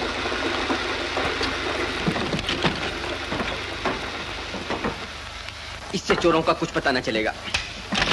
हमीद खान, न जाने हमारी बदनसीबी कब तक हमारा पीछा करेगी। मेरे ख्याल में तो तुम निहायत खुशनसीब हो कि चोरी के माल से भरपूर 2 वैगन तुम्हारे हाथ लग गई। इस कामयाबी पर मुबारक। हमीद खान, ये कामयाबी नाकामी से भी बुरी है। मजा तो जब था कि बंदूकें चुराने वाले दुश्मन हमारे हाथ लग गए।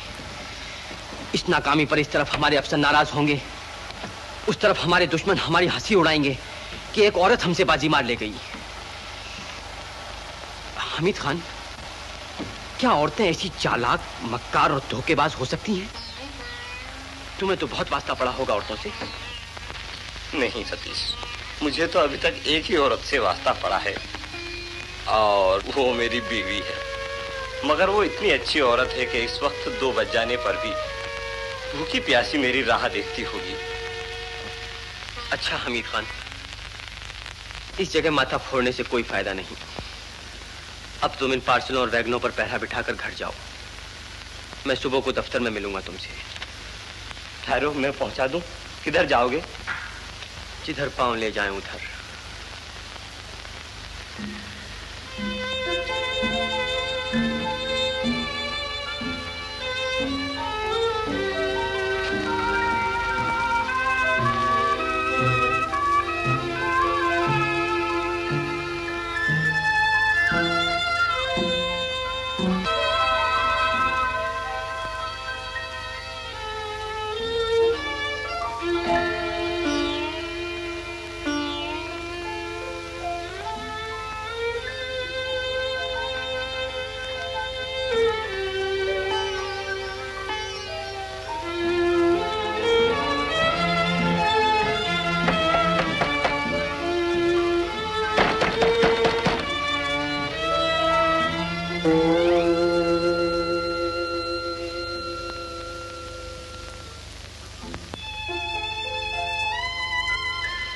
माफ करना मोहिनी,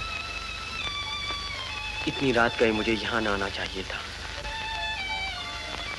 न जाने किस बेखुदी के आलम में यहाँ तक खिंचा चला आया हूँ। अब भगवान के लिए साफ साफ लफ्जों में कहो, बात क्या है? मोहिनी, आज रात यूं तो मैंने एक बहुत बड़ा काम किया कि चोरी गई हुई बंदूकों से भरे हुए 2 वैगन पकड़ लिए, मगर चोरों का कुछ पता नहीं लगा, जिसकी वजह से मैं अपनी नजरों में निकम्मा अफसर हूँ। और अब मेरी नाकामी की शर्म मुझे और शर्मिंदा कर रही है, जब से मुझे ये खबर लगी है कि चोरों के गिरोह की लीडर एक औरत है। एक औरत? हाँ, उस एक औरत की करतूत ने मेरे दिल में औरत के नाम से नफरत पैदा कर दी है। सतीश, तुम औरत को क्या जानो? औरत को सिर्फ औरत ही समझ सकती है। तुम्हें सारी औरतों को तो क्या, उन चोरों के गिरोह वाली एक औरत को भी बुरा भला कहने का कोई हक नहीं, जब तक तुम्हें उसके कसूर का सारा हाल मालूम ना हो। क्या इतनी बड़ी चोरी, और चोरी भी वो चोरी जो अपने देश के खिलाफ हो, काफी कसूर और जुर्म नहीं? तुम जिसे कसूर और जुर्म कह रहे हो, शायद वो कसूर और जुर्म उस औरत की नजरों में एक अच्छा काम हो। सतीश, औरत के इरादे की कोई हद नहीं होती। मोहब्बत करने पे आए तो अपने आप को मिटा दे, नफरत पे तुल जाए तो दूसरों को तबाह कर डाले। मुमकिन है कि वो औरत ये काम अपने मुल्क के खिलाफ किसी बात का बदला लेने के इरादे से कर रही हो। मोहिनी, तुम अपनी जात की तरफदारी में ऐसी दलीलों से काम न लो। मुमकिन है उसके दिल को ठेस लगी हो, फिर भी उस दिल में देश की बुराई का ख्याल ना आना चाहिए। मुमकिन है उसकी इज्जत की धज्जियां उड़ाई गई हों, तो उसके लिए देश की इज्जत पर हाथ न डालना चाहिए। मुमकिन है कि उसकी आबरू का शीशा पाश पाश किया गया हो। क्या एक औरत की आबरू उसके देश के लिए अपने आप को भूल जाना पड़ता है, देश के लिए बड़ी से बड़ी कुर्बानी देनी पड़ती है। बारिश की नन्ही और निर्मल बूंदें पहले अपने आप को सागर में मिटा देती हैं, फिर वही बूंदें सागर की तह से आबदार मोती बनकर निकलती हैं। कुर्बानी कभी जाया नहीं जाती मोहिनी, इसलिए हम सबकी इज्जत इसी में है कि हम अपनी आबरू तक का बलिदान देकर देश की आन और आबरू कायम रखें। अगर तुम्हारा यह भयानक सपना सच्चा है कि वो गद्दार औरत किसी बदले की नीयत से ऐसी गद्दारी कर रही है, तो भगवान करे मुझे उस औरत का पता मिल जाए, मैं उसे भूली डगर से सीधे रास्ते पर ले आऊं और उसे नर्क की गहरी खो से निकालकर स्वर्ग का सुनहरा जीना दिखा दूं। ऐ काश किसी तरह मेरा ये अरमान पूरा हो जाए। हो सकता है, मैं उस औरत को जानती हूँ। मोहिनी, क्या ये मुमकिन है, या तुम कोई सुंदर सपना देख रही हो? सपना नहीं देख रही, सच कह रही हूँ। कौन है वो औरत?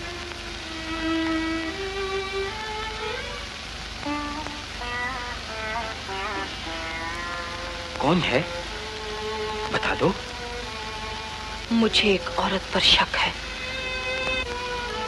अगर मेरा शक सच्चा साबित हुआ तो यकीन मानो, मैं उसकी आंखों से गद्दारी के काले पर्दे हटाकर तुम्हारे हवाले कर दूंगी। मोहिनी, अगर ऐसा हो जाए, अगर ऐसा कर दो तो कब तक ये काम कर सकोगी? तुम्हारी पुलिस को कितने दिन लगे थे बंदूकों की चोरी पकड़ने में?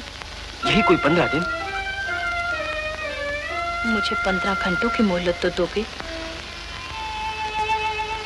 आज रात के 8 बजे मुझसे यहीं मिलना, शायद मैं उस औरत को तुम्हारे हवाले कर सकूं। 8 बजे? हाँ, लेकिन उस औरत को गिरफ्तार करने से तुम्हें क्या मिलेगा? मेरे लिए इज्जत और शोहरत के पुरबहार रास्ते खुल जाएंगे। हमराइयों में मेरा सर ऊंचा होगा, मेरा मुल्क मुझ पर नाज करेगा। और क्या? और ये कि मैं और मेरे दिल की देवी तो उसे एक हो जाएंगे, और जमाना मोहिनी को सतीश मोहिनी कहकर पुकारेगा।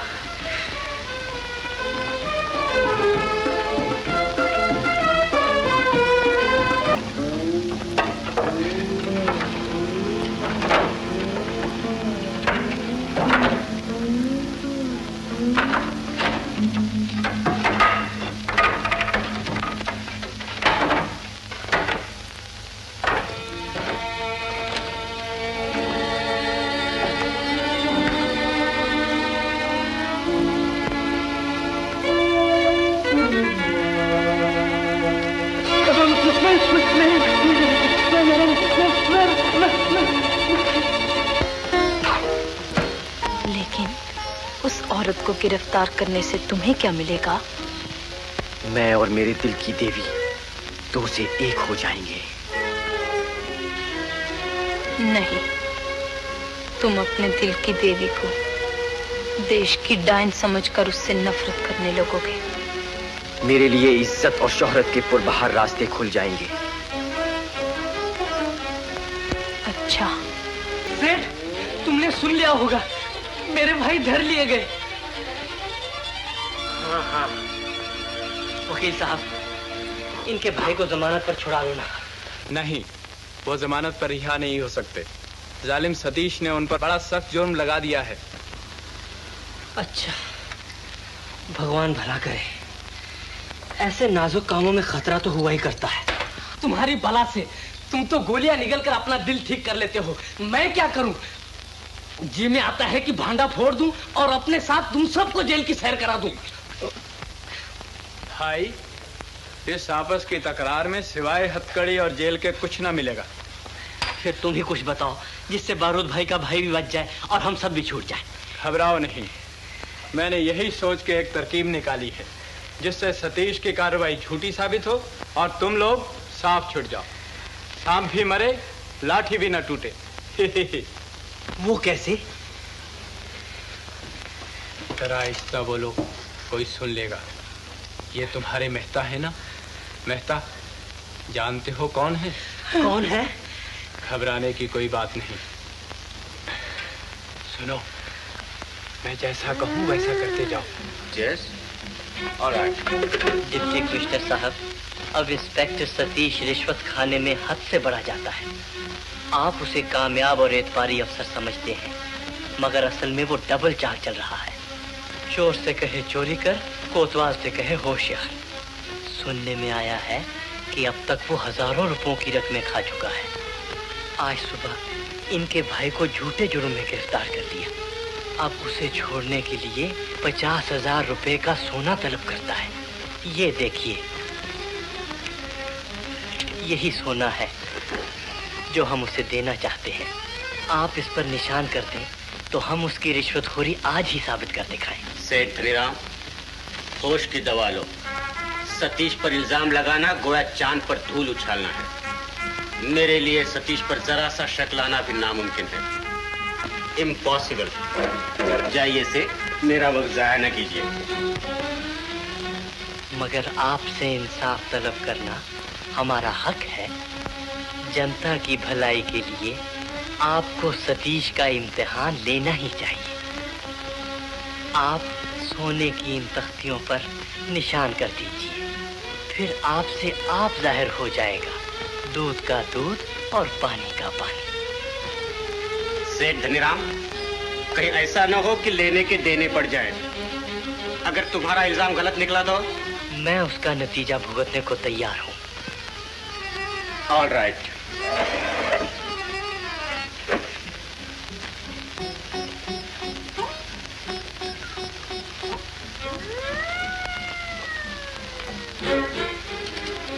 मेहता साहब, याद है ना हमने उस दिन 2.5 लाख का सोना खरीद किया था?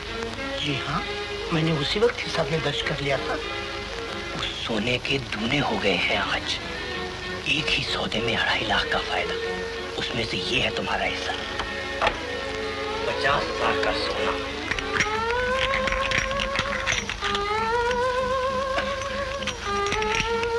Thank you. थैंक्स की कोई जरूरत नहीं। तुम हमसे फायदा उठाते हो, हम तुमसे फायदा उठाते हैं। इसे संभाल कर रखना और घर जाते वक्त होशियार रहना। नहीं तो ऐसा करो, मेरी मोटर में बैठकर घर चले जाओ। ड्राइवर से कह दो अभी आपको घर पहुंचा दे। अच्छा। अब चपरासी से कह दो। पूरा मेहता साहब गए क्या? जी हाँ। देखो, तुम दीपक महल को चले जाओ लपक कर। वहाँ इंस्पेक्टर सतीश है, अपने मेहता साहब के बेटे। उनसे कहो कि मेहता साहब बड़े परेशान हैं और आपको घर पे बुलाया फौरन। जी बहुत अच्छा। और सुनो, जैसे ही इंस्पेक्टर सतीश दफ्तर से रवाना हो तुम हमें टेलीफोन पर खबर कर देना। जी हाँ। तुम उनके दफ्तर से आए हो? जी हाँ। क्या पिताजी बहुत बेचैन हैं? जी हाँ, इसलिए दफ्तर से जल्दी घर चले गए। आपको घर पे बुलाया है।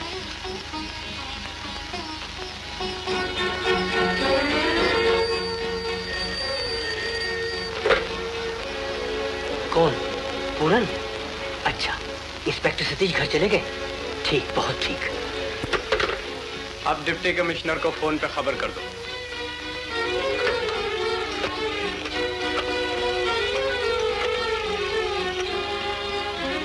डिप्टी कमिश्नर खुफिया पुलिस।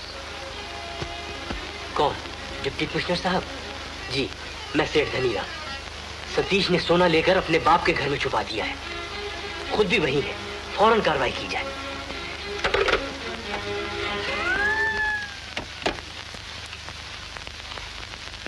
पिताजी, पिताजी क्या बात है? कोई बात नहीं। आप क्या छुपाने की कोशिश कर रहे हैं? एक कीमती तिजोरी, इसमें जड़ाऊ गहने और साथ ही खालिस सोने की तख्तियां। इतना बड़ा पाप, और इस पाप पर पर्दा डालने के लिए अपना ये पवित्र झंडा। पिताजी, आप इस तिरंगे को कभी शुभ तिरंगा कहा करते थे, और आज इसका ये अपमान। ये खजाना कहां से आया? ये मेरा अपना है, मेरी अपनी कमाई का। आपकी मेहनत की कमाई तो सिर्फ 5 रुपए रोजाना है। 150 रुपए महीना तनख्वाह पाने वाला क्लर्क जंतर मंतर के जोर से भी ऐसा अचंभा पैदा नहीं कर सकता। अब मुझे आपकी परेशानी का सबब मालूम हुआ। आप अच्छी भली गरीबी छोड़कर अमीर बनना चाहते हैं। क्या तुम एक अमीर बाप के बेटे नहीं बनना चाहते? खानदानी इज्जत और शराफत नहीं हासिल करना चाहते? इज्जत और शराफत काली दौलत से नहीं मिलती, गाढ़े पसीने की मेहनत मजदूरी से मिलती है। पिताजी, ये सिर्फ पाप ही नहीं बल्कि अपराध है। इस जुर्म में आप किसी दिन कैद हो जाएंगे। अब मुझे इस बात का बहुत अफसोस होता है कि मैं आपसे अलग रहा। अगर मैं इसी घर में रहता तो मुझे आपके काले धंधे का पता चल जाता और मैं आपको ऐसा करने से फौरन रोक देता। पिताजी, मुझे हरगिज़ ये उम्मीद न थी कि आप इस चमकीले सोने के चंद फरेबी टुकड़ों के धोखे में आ जाएंगे और अपने काले धंधे से हमारा मुंह काला कर देंगे। सतीश, मैंने जो कुछ किया तुम्हारे लिए, तुम्हारी माँ के लिए, तुम्हारे भाई बहनों के लिए। क्या मेरे बाद सतीश की माँ चक्की पीसती रहे? सतीश के भाई बहन चने कने के आगे हाथ उसारते फिरे, अपने नाम की लाज गंवाए? पिताजी, मुझे भी रोना है तो इसी नाम की लाज का। आपके नाम की लाज, आपकी इज्जत का पास, आपके बुढ़ापे की शर्म। मुझे अच्छे बाप का बुरा बेटा कहलाना मंजूर है, बुरे बाप का अच्छा बेटा कहलाना गवारा नहीं। सतीश,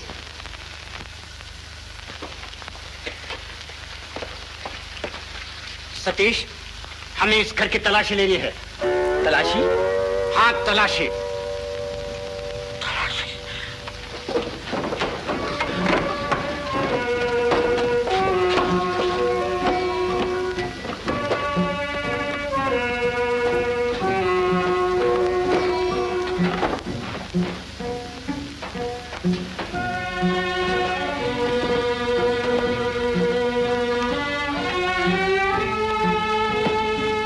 सतीश, ये तिजोरी किसकी है?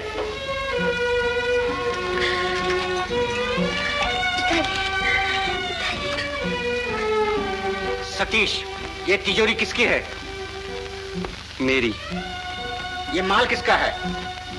मेरा। और ये सोना?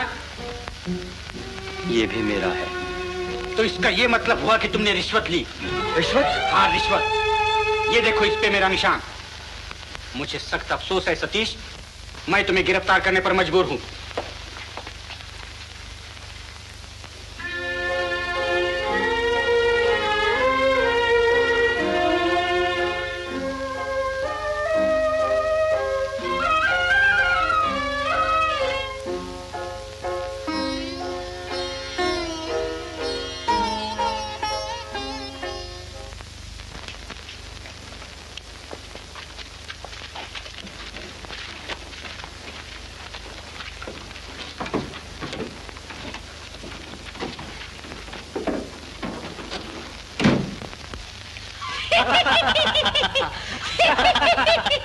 वाह रे वकील साहब वाह, सचमुच सांप भी मर गया और लाठी भी नहीं टूटी। और सबसे बड़ा कमाल तो यह है कि सतीश ने अपना जुर्म भी मान लिया। आखिर अनाड़ी है ना, मैं चाहूं तो अभी छुड़ा लाऊं उसे। अरे अरे, कहीं ये गजब न कर बैठना। वकील साहब, कितनी सजा पाएगा सतीश? 3 साल तो कहीं नहीं गए। मेरे ख्याल में तो कल ही फैसला हो जाएगा। सुनो दोस्तों, कल अपनी जीत और अपनी शान का दिन है। तुम लोग अदालत में मौजूद रहना। बारूद भाई, ले आना अपने सारे दोस्तों को, जरा लुत्फ रहेगा।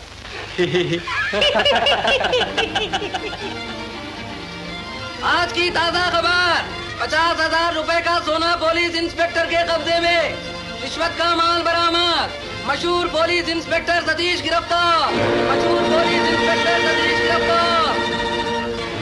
सतीश गिरफ्तार? नहीं नहीं, ऐसा कभी न होगा। मैं ऐसा कभी न होने दूंगी।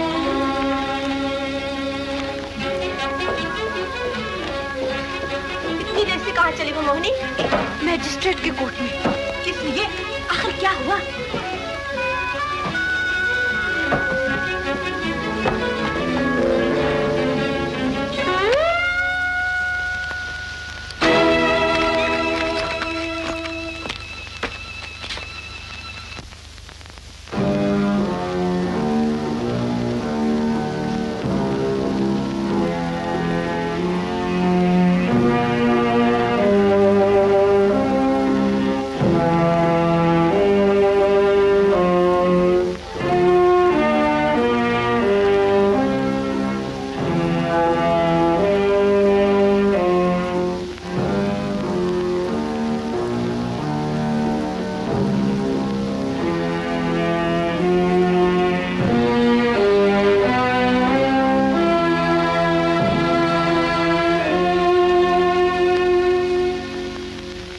कानून तोड़ना सबके लिए बराबर का अपराध है, लेकिन वो अपराध बहुत बड़ा अपराध बन जाता है जब अपराधी एक सरकारी अफसर हो।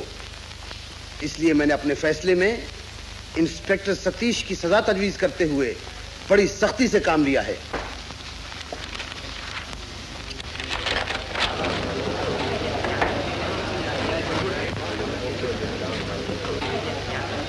अदालत के पास एक दरखास्त आई है जिसमें दरखास्त करने वाले ने इस मुकदमे में गवाही देने की ख्वाहिश जाहिर की है। किसी को कोई एतराज तो नहीं? इस बात का अदालत को पूरा पूरा इख्तियार है। अदालत का खास हुक्म है कि जब तक अदालत की कार्रवाई खत्म न हो जाए इस कमरे से किसी शख्स को बाहर जाने की इजाजत न होगी।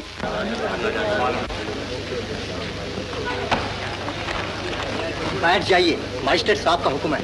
ये कैसा हुक्म है? आजादी मिलने पर भी हमारा शरीयत छीना जा रहा है।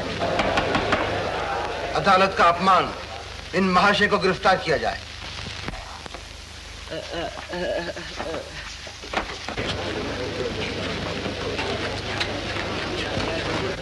नए गवाह को हाजिर करो।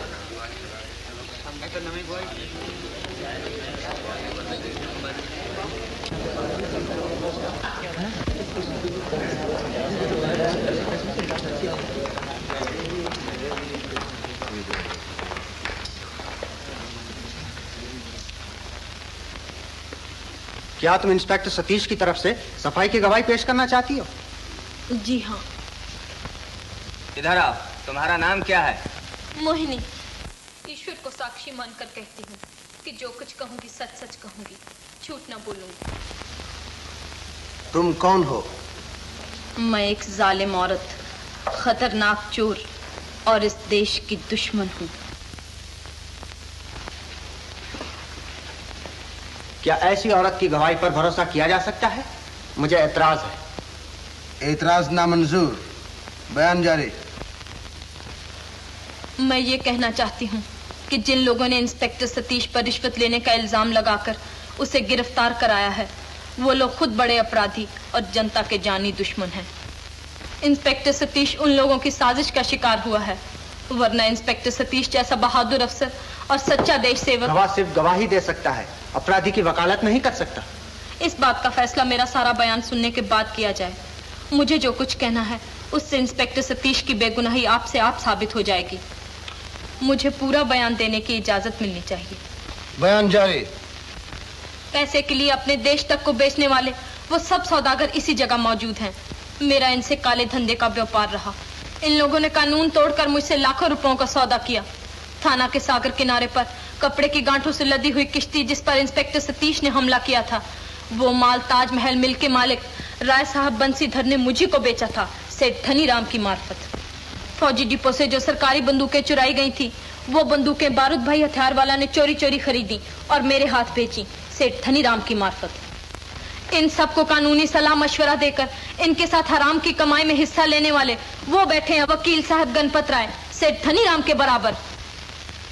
बंदूकों वाले व्यापार में जो 5 लाख रुपए का सोना मैंने सेठ धनीराम को दिया था, वो सोना देसावर से मेरे लिए हवाई जहाज में आया था। उस सोने को हवाई स्टेशन से बाहर लाने में मदद करने वाले कस्टम ऑफिसर गुलजार सिंह, सेठ धनीराम के दोस्त।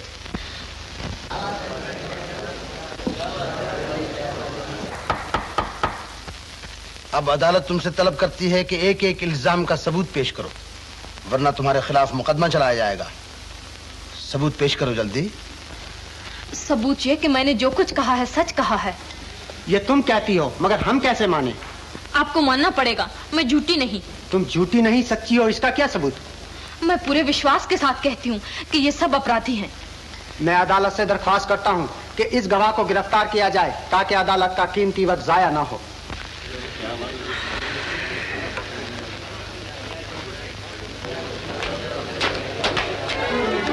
आपको मेरी सच्चाई पर यकीन क्यों नहीं आता?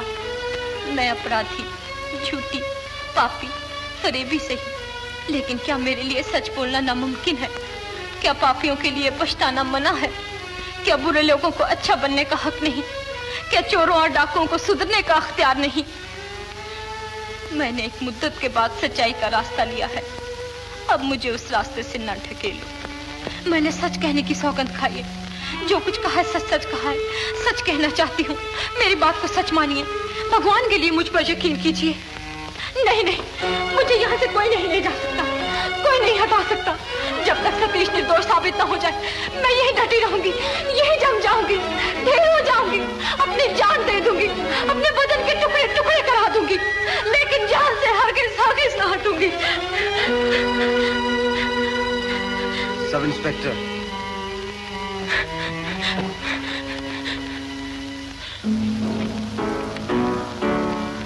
ठहरो, ये देखिए मेरी सच्चाई का सबूत। ये रहे पुलिस ऑफिसर भोलानाथ, जिन्होंने कपड़े की 50 काठें महिम के सागर किनारे से चोरी चोरी दिसावर भिजवाने में मेरी मदद की थी। ये देखिए इनकी कलाई पर सोने की घड़ी, ये वही घड़ी है जो मैंने उस मौके पर इन्हें रिश्वत में दी थी। बड़ी कीमती घड़ी है, 1000 रुपए की।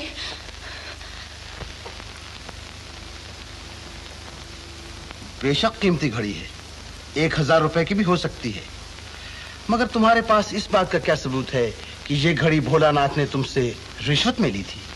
इसे खोलकर देखने से मालूम हो जाएगा। इसके अंदर मेरा नाम खुदा हुआ है, मोहिनी।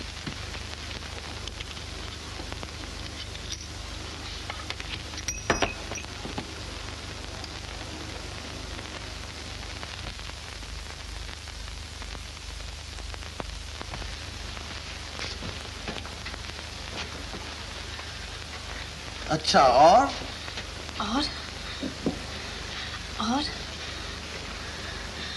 ठहरिए। हाँ, अब मुझे याद आया। जिस सोने का इल्जाम इंस्पेक्टर सतीश पर लगाया गया है, शायद वो सोना उसी सोने का हिस्सा है जो मैंने सेठ धनीराम को दिया था। अगर ऐसा है तो उस सोने की हर एक तख्ती के किनारे पर 4-4 बारीक तारे खुदे होने चाहिए। जरा देखिए तो अभी मालूम हो जाए।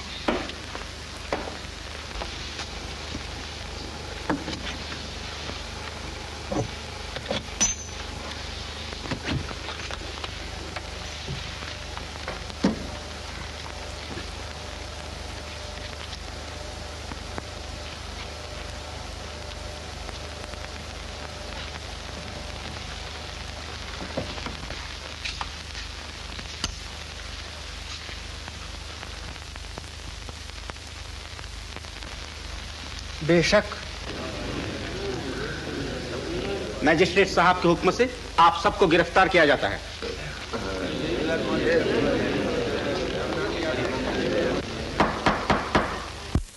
मोहिनी देवी, घड़ी और सोने का सबूत पेश करके तुमने कई एक नए मुल्जिम गिरफ्तार कराने में अदालत की मदद जरूर की है, लेकिन इन नए मुल्जिमों से इंस्पेक्टर सतीश के रिश्वत लेने का अपराध कम नहीं होता।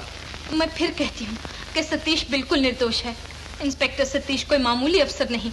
उसने लाखों रुपयों के माल का खोज निकाला, चोरों के अड्डों पर छापे मारे, दुश्मन के खुफिया रेडियो स्टेशन पर धावा किया, कई बार अपनी जान खतरे में डालकर ड्यूटी निभाई, बीमारी की हालत में अस्पताल से भागकर बंदूकों से भरी हुई वैगनों पर कामयाब हमला किया। ऐसा अफसर अपने देश के साथ बेईमानी करेगा? ऐसा अफसर जिसने अपनी देशभक्ति के कसबल पर मुझसे गद्दार औरत को सीधा रास्ता दिखाया। तुमने अपने देश से गद्दारी किस लिए की? उसका सबब?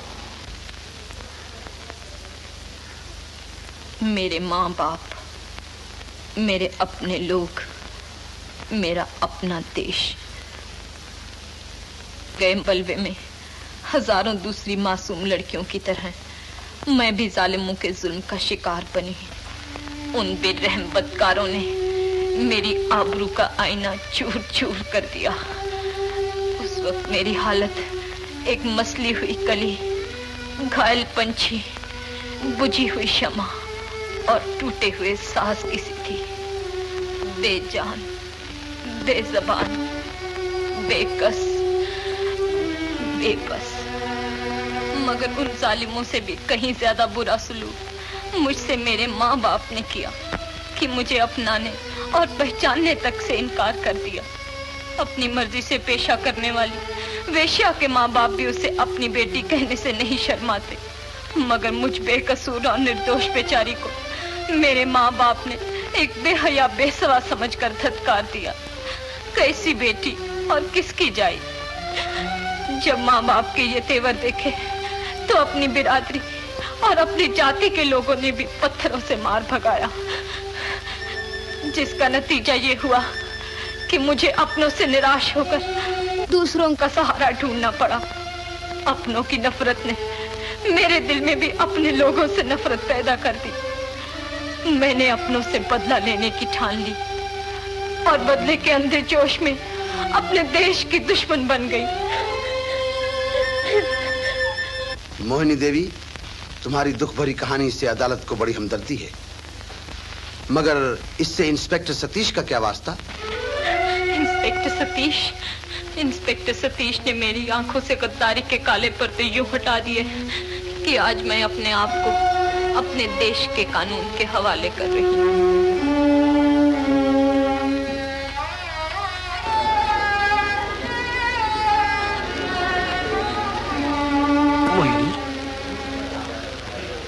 मैंने कल रात के 8 बजे से आज सुबह तक तुम्हारा इंतजार किया। आखिर मुझे यहाँ आकर अपना वायदा पूरा करना पड़ा। मैंने कहा था ना कि उस औरत को तुम्हारे हवाले कर दूंगी। मुझे कभी इस बात का शक भी न गुजरता कि वो औरत तुम हो सकती हो। और अब ये मालूम करके तुम्हें मुझसे बेहद नफरत नहीं मोहिनी, तुम मुझे कई बार बहादुर कह चुकी हो, मगर मैं आज से तुम्हें बहादुर मानता हूँ, क्योंकि सच्चा बहादुर और दिलेर वो है जो दुनिया के सामने अपनी कमजोरी, अपनी गलती, अपनी बुराई का मर्दाना वार इकरार कर ले।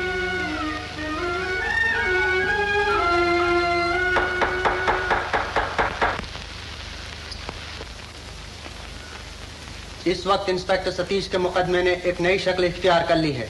कई एक नए मुलजिम भी गिरफ्तार हुए हैं। इसलिए मैं अदालत से दरख्वास्त करता हूं कि ज्यादा छानबीन के लिए वक्त दिया जाए और मोहिनी देवी को सरकार की तरफ से माफी का गवाह बनाया जाए। दरखास्त मंजूर। इन सब अपराधियों पर मुकदमा चलाने के बाद फैसला सुनाया जाएगा।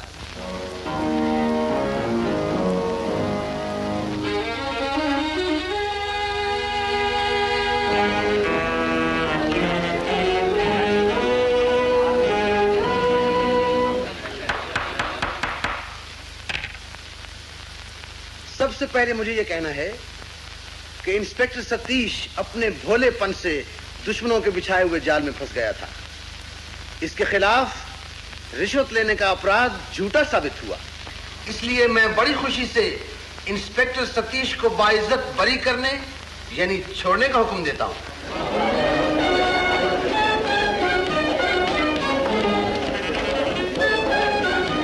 सतीश, अभी नहीं। अब अपराधियों को पेश करो। सेठ धनीराम वगैरह सारे अपराधी हाजिर हों।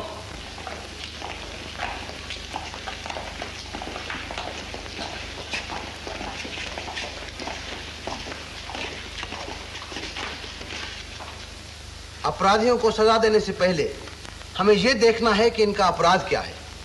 काली दौलत का लालच। फिर हमें यह देखना है कि ऐसी दौलत के इतने लालची लोग कौन हैं।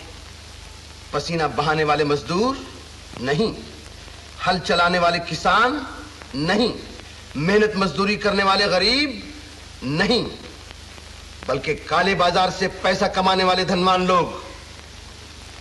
ये लोग, ये बेईमान धनवान, यही धनीराम, यही बारूद भाई, यही गणपत राय, यही बंसीधर, पढ़े लिखे डाकू, समाज के चोर, आजादी के लुटेरे, देश के दुश्मन। इन झूठ मूठ के बड़े आदमियों से डर है कि इनके बुरे संस्कार का जहर कहीं छोटे लोगों में न फैल जाए, जैसा धनीराम के मेहता जी के जुर्म से जाहिर है। जगदीश नारायण, सोने चांदी की झंकार पर राल टपकाने वाले, हिंदुस्तान की सफेद पोश बिरादरी को कलंक लगाने वाले, जो काले बाजार के धंधे में अमीरों का हाथ बटाते हैं। अगर ये लोग अपना हाथ खींच लें तो काले बाजार वालों का काम मुश्किल हो जाए। और इन अपराधियों के साथ ही police officer Bholanath, custom officer Gulzar Singh, parcel clerk Haridas और फौजी डिपो के स्टोर कीपर जॉन बार्बर, ये हैं आस्तीन के सांप, दूध पीकर जहर उगलने वाले, जिन्हें हिंदुस्तानी कहने में जबान पर छाले पड़ जाने का डर लगता है। अब हमें चाहिए कि हम गुलामी की सारी पुरानी बातों और बुरी आदतों को मलियामेट कर दें और अपने आप को आजादी के सच्चे हकदार साबित कर दिखाएं। नहीं तो डर है कि इस तिजोरी के तिरंगे की तरह हमारी आजादी का रंग भी फीका पड़ जाएगा और होते होते इस रंग का नामो निशान तक बाकी न रहेगा। हाँ, भूल न जाइए कि ऐसा भी हो सकता है, मगर क्या हम, हमारी सरकार और हमारे नेता ऐसा होने देंगे? हरगिज नहीं। अगर हमारे देश में चंद एक गद्दार हैं तो उनके मुकाबले में हमारे यहाँ सतीश जैसे देश सेवक भी हैं। हमें उनसे पूरी पूरी आशा है कि वो अपने देश की इज्जत और आबरू का झंडा दुनिया भर की बुलंदियों पर ले जाएंगे और उसके रंगीन निशान की चमक दमक से अपने प्यारे देश का नाम रोशन करेंगे। अब मैं अपराधियों की सजाएं सुनाता हूं। सेठ धनीराम 7 साल सख्त कैद, 5 लाख रुपया जुर्माना। वकील गणपत राय 3 साल सख्त कैद, 50,000 रुपया जुर्माना। मिल मालिक राय साहब बंसीधर 3 साल सख्त कैद, 5 लाख रुपया जुर्माना। बारूद भाई हथियार वाला 7 साल सख्त कैद, 2 लाख रुपया जुर्माना। जॉन बार्बर 5 साल सख्त कैद। कस्टम ऑफिसर गुलजार सिंह 3 साल सख्त कैद। पुलिस सब इंस्पेक्टर भोलानाथ 3 साल सख्त कैद। अफजल दौलत वली जी हथियार वाला, ट्रांसमीटर ऑपरेटर बिहारी 3 साल सख्त कैद। रेलवे पार्सल क्लार्क हरिदास 6 महीने सख्त कैद। जगदीश नारायण 6 महीने सख्त कैद।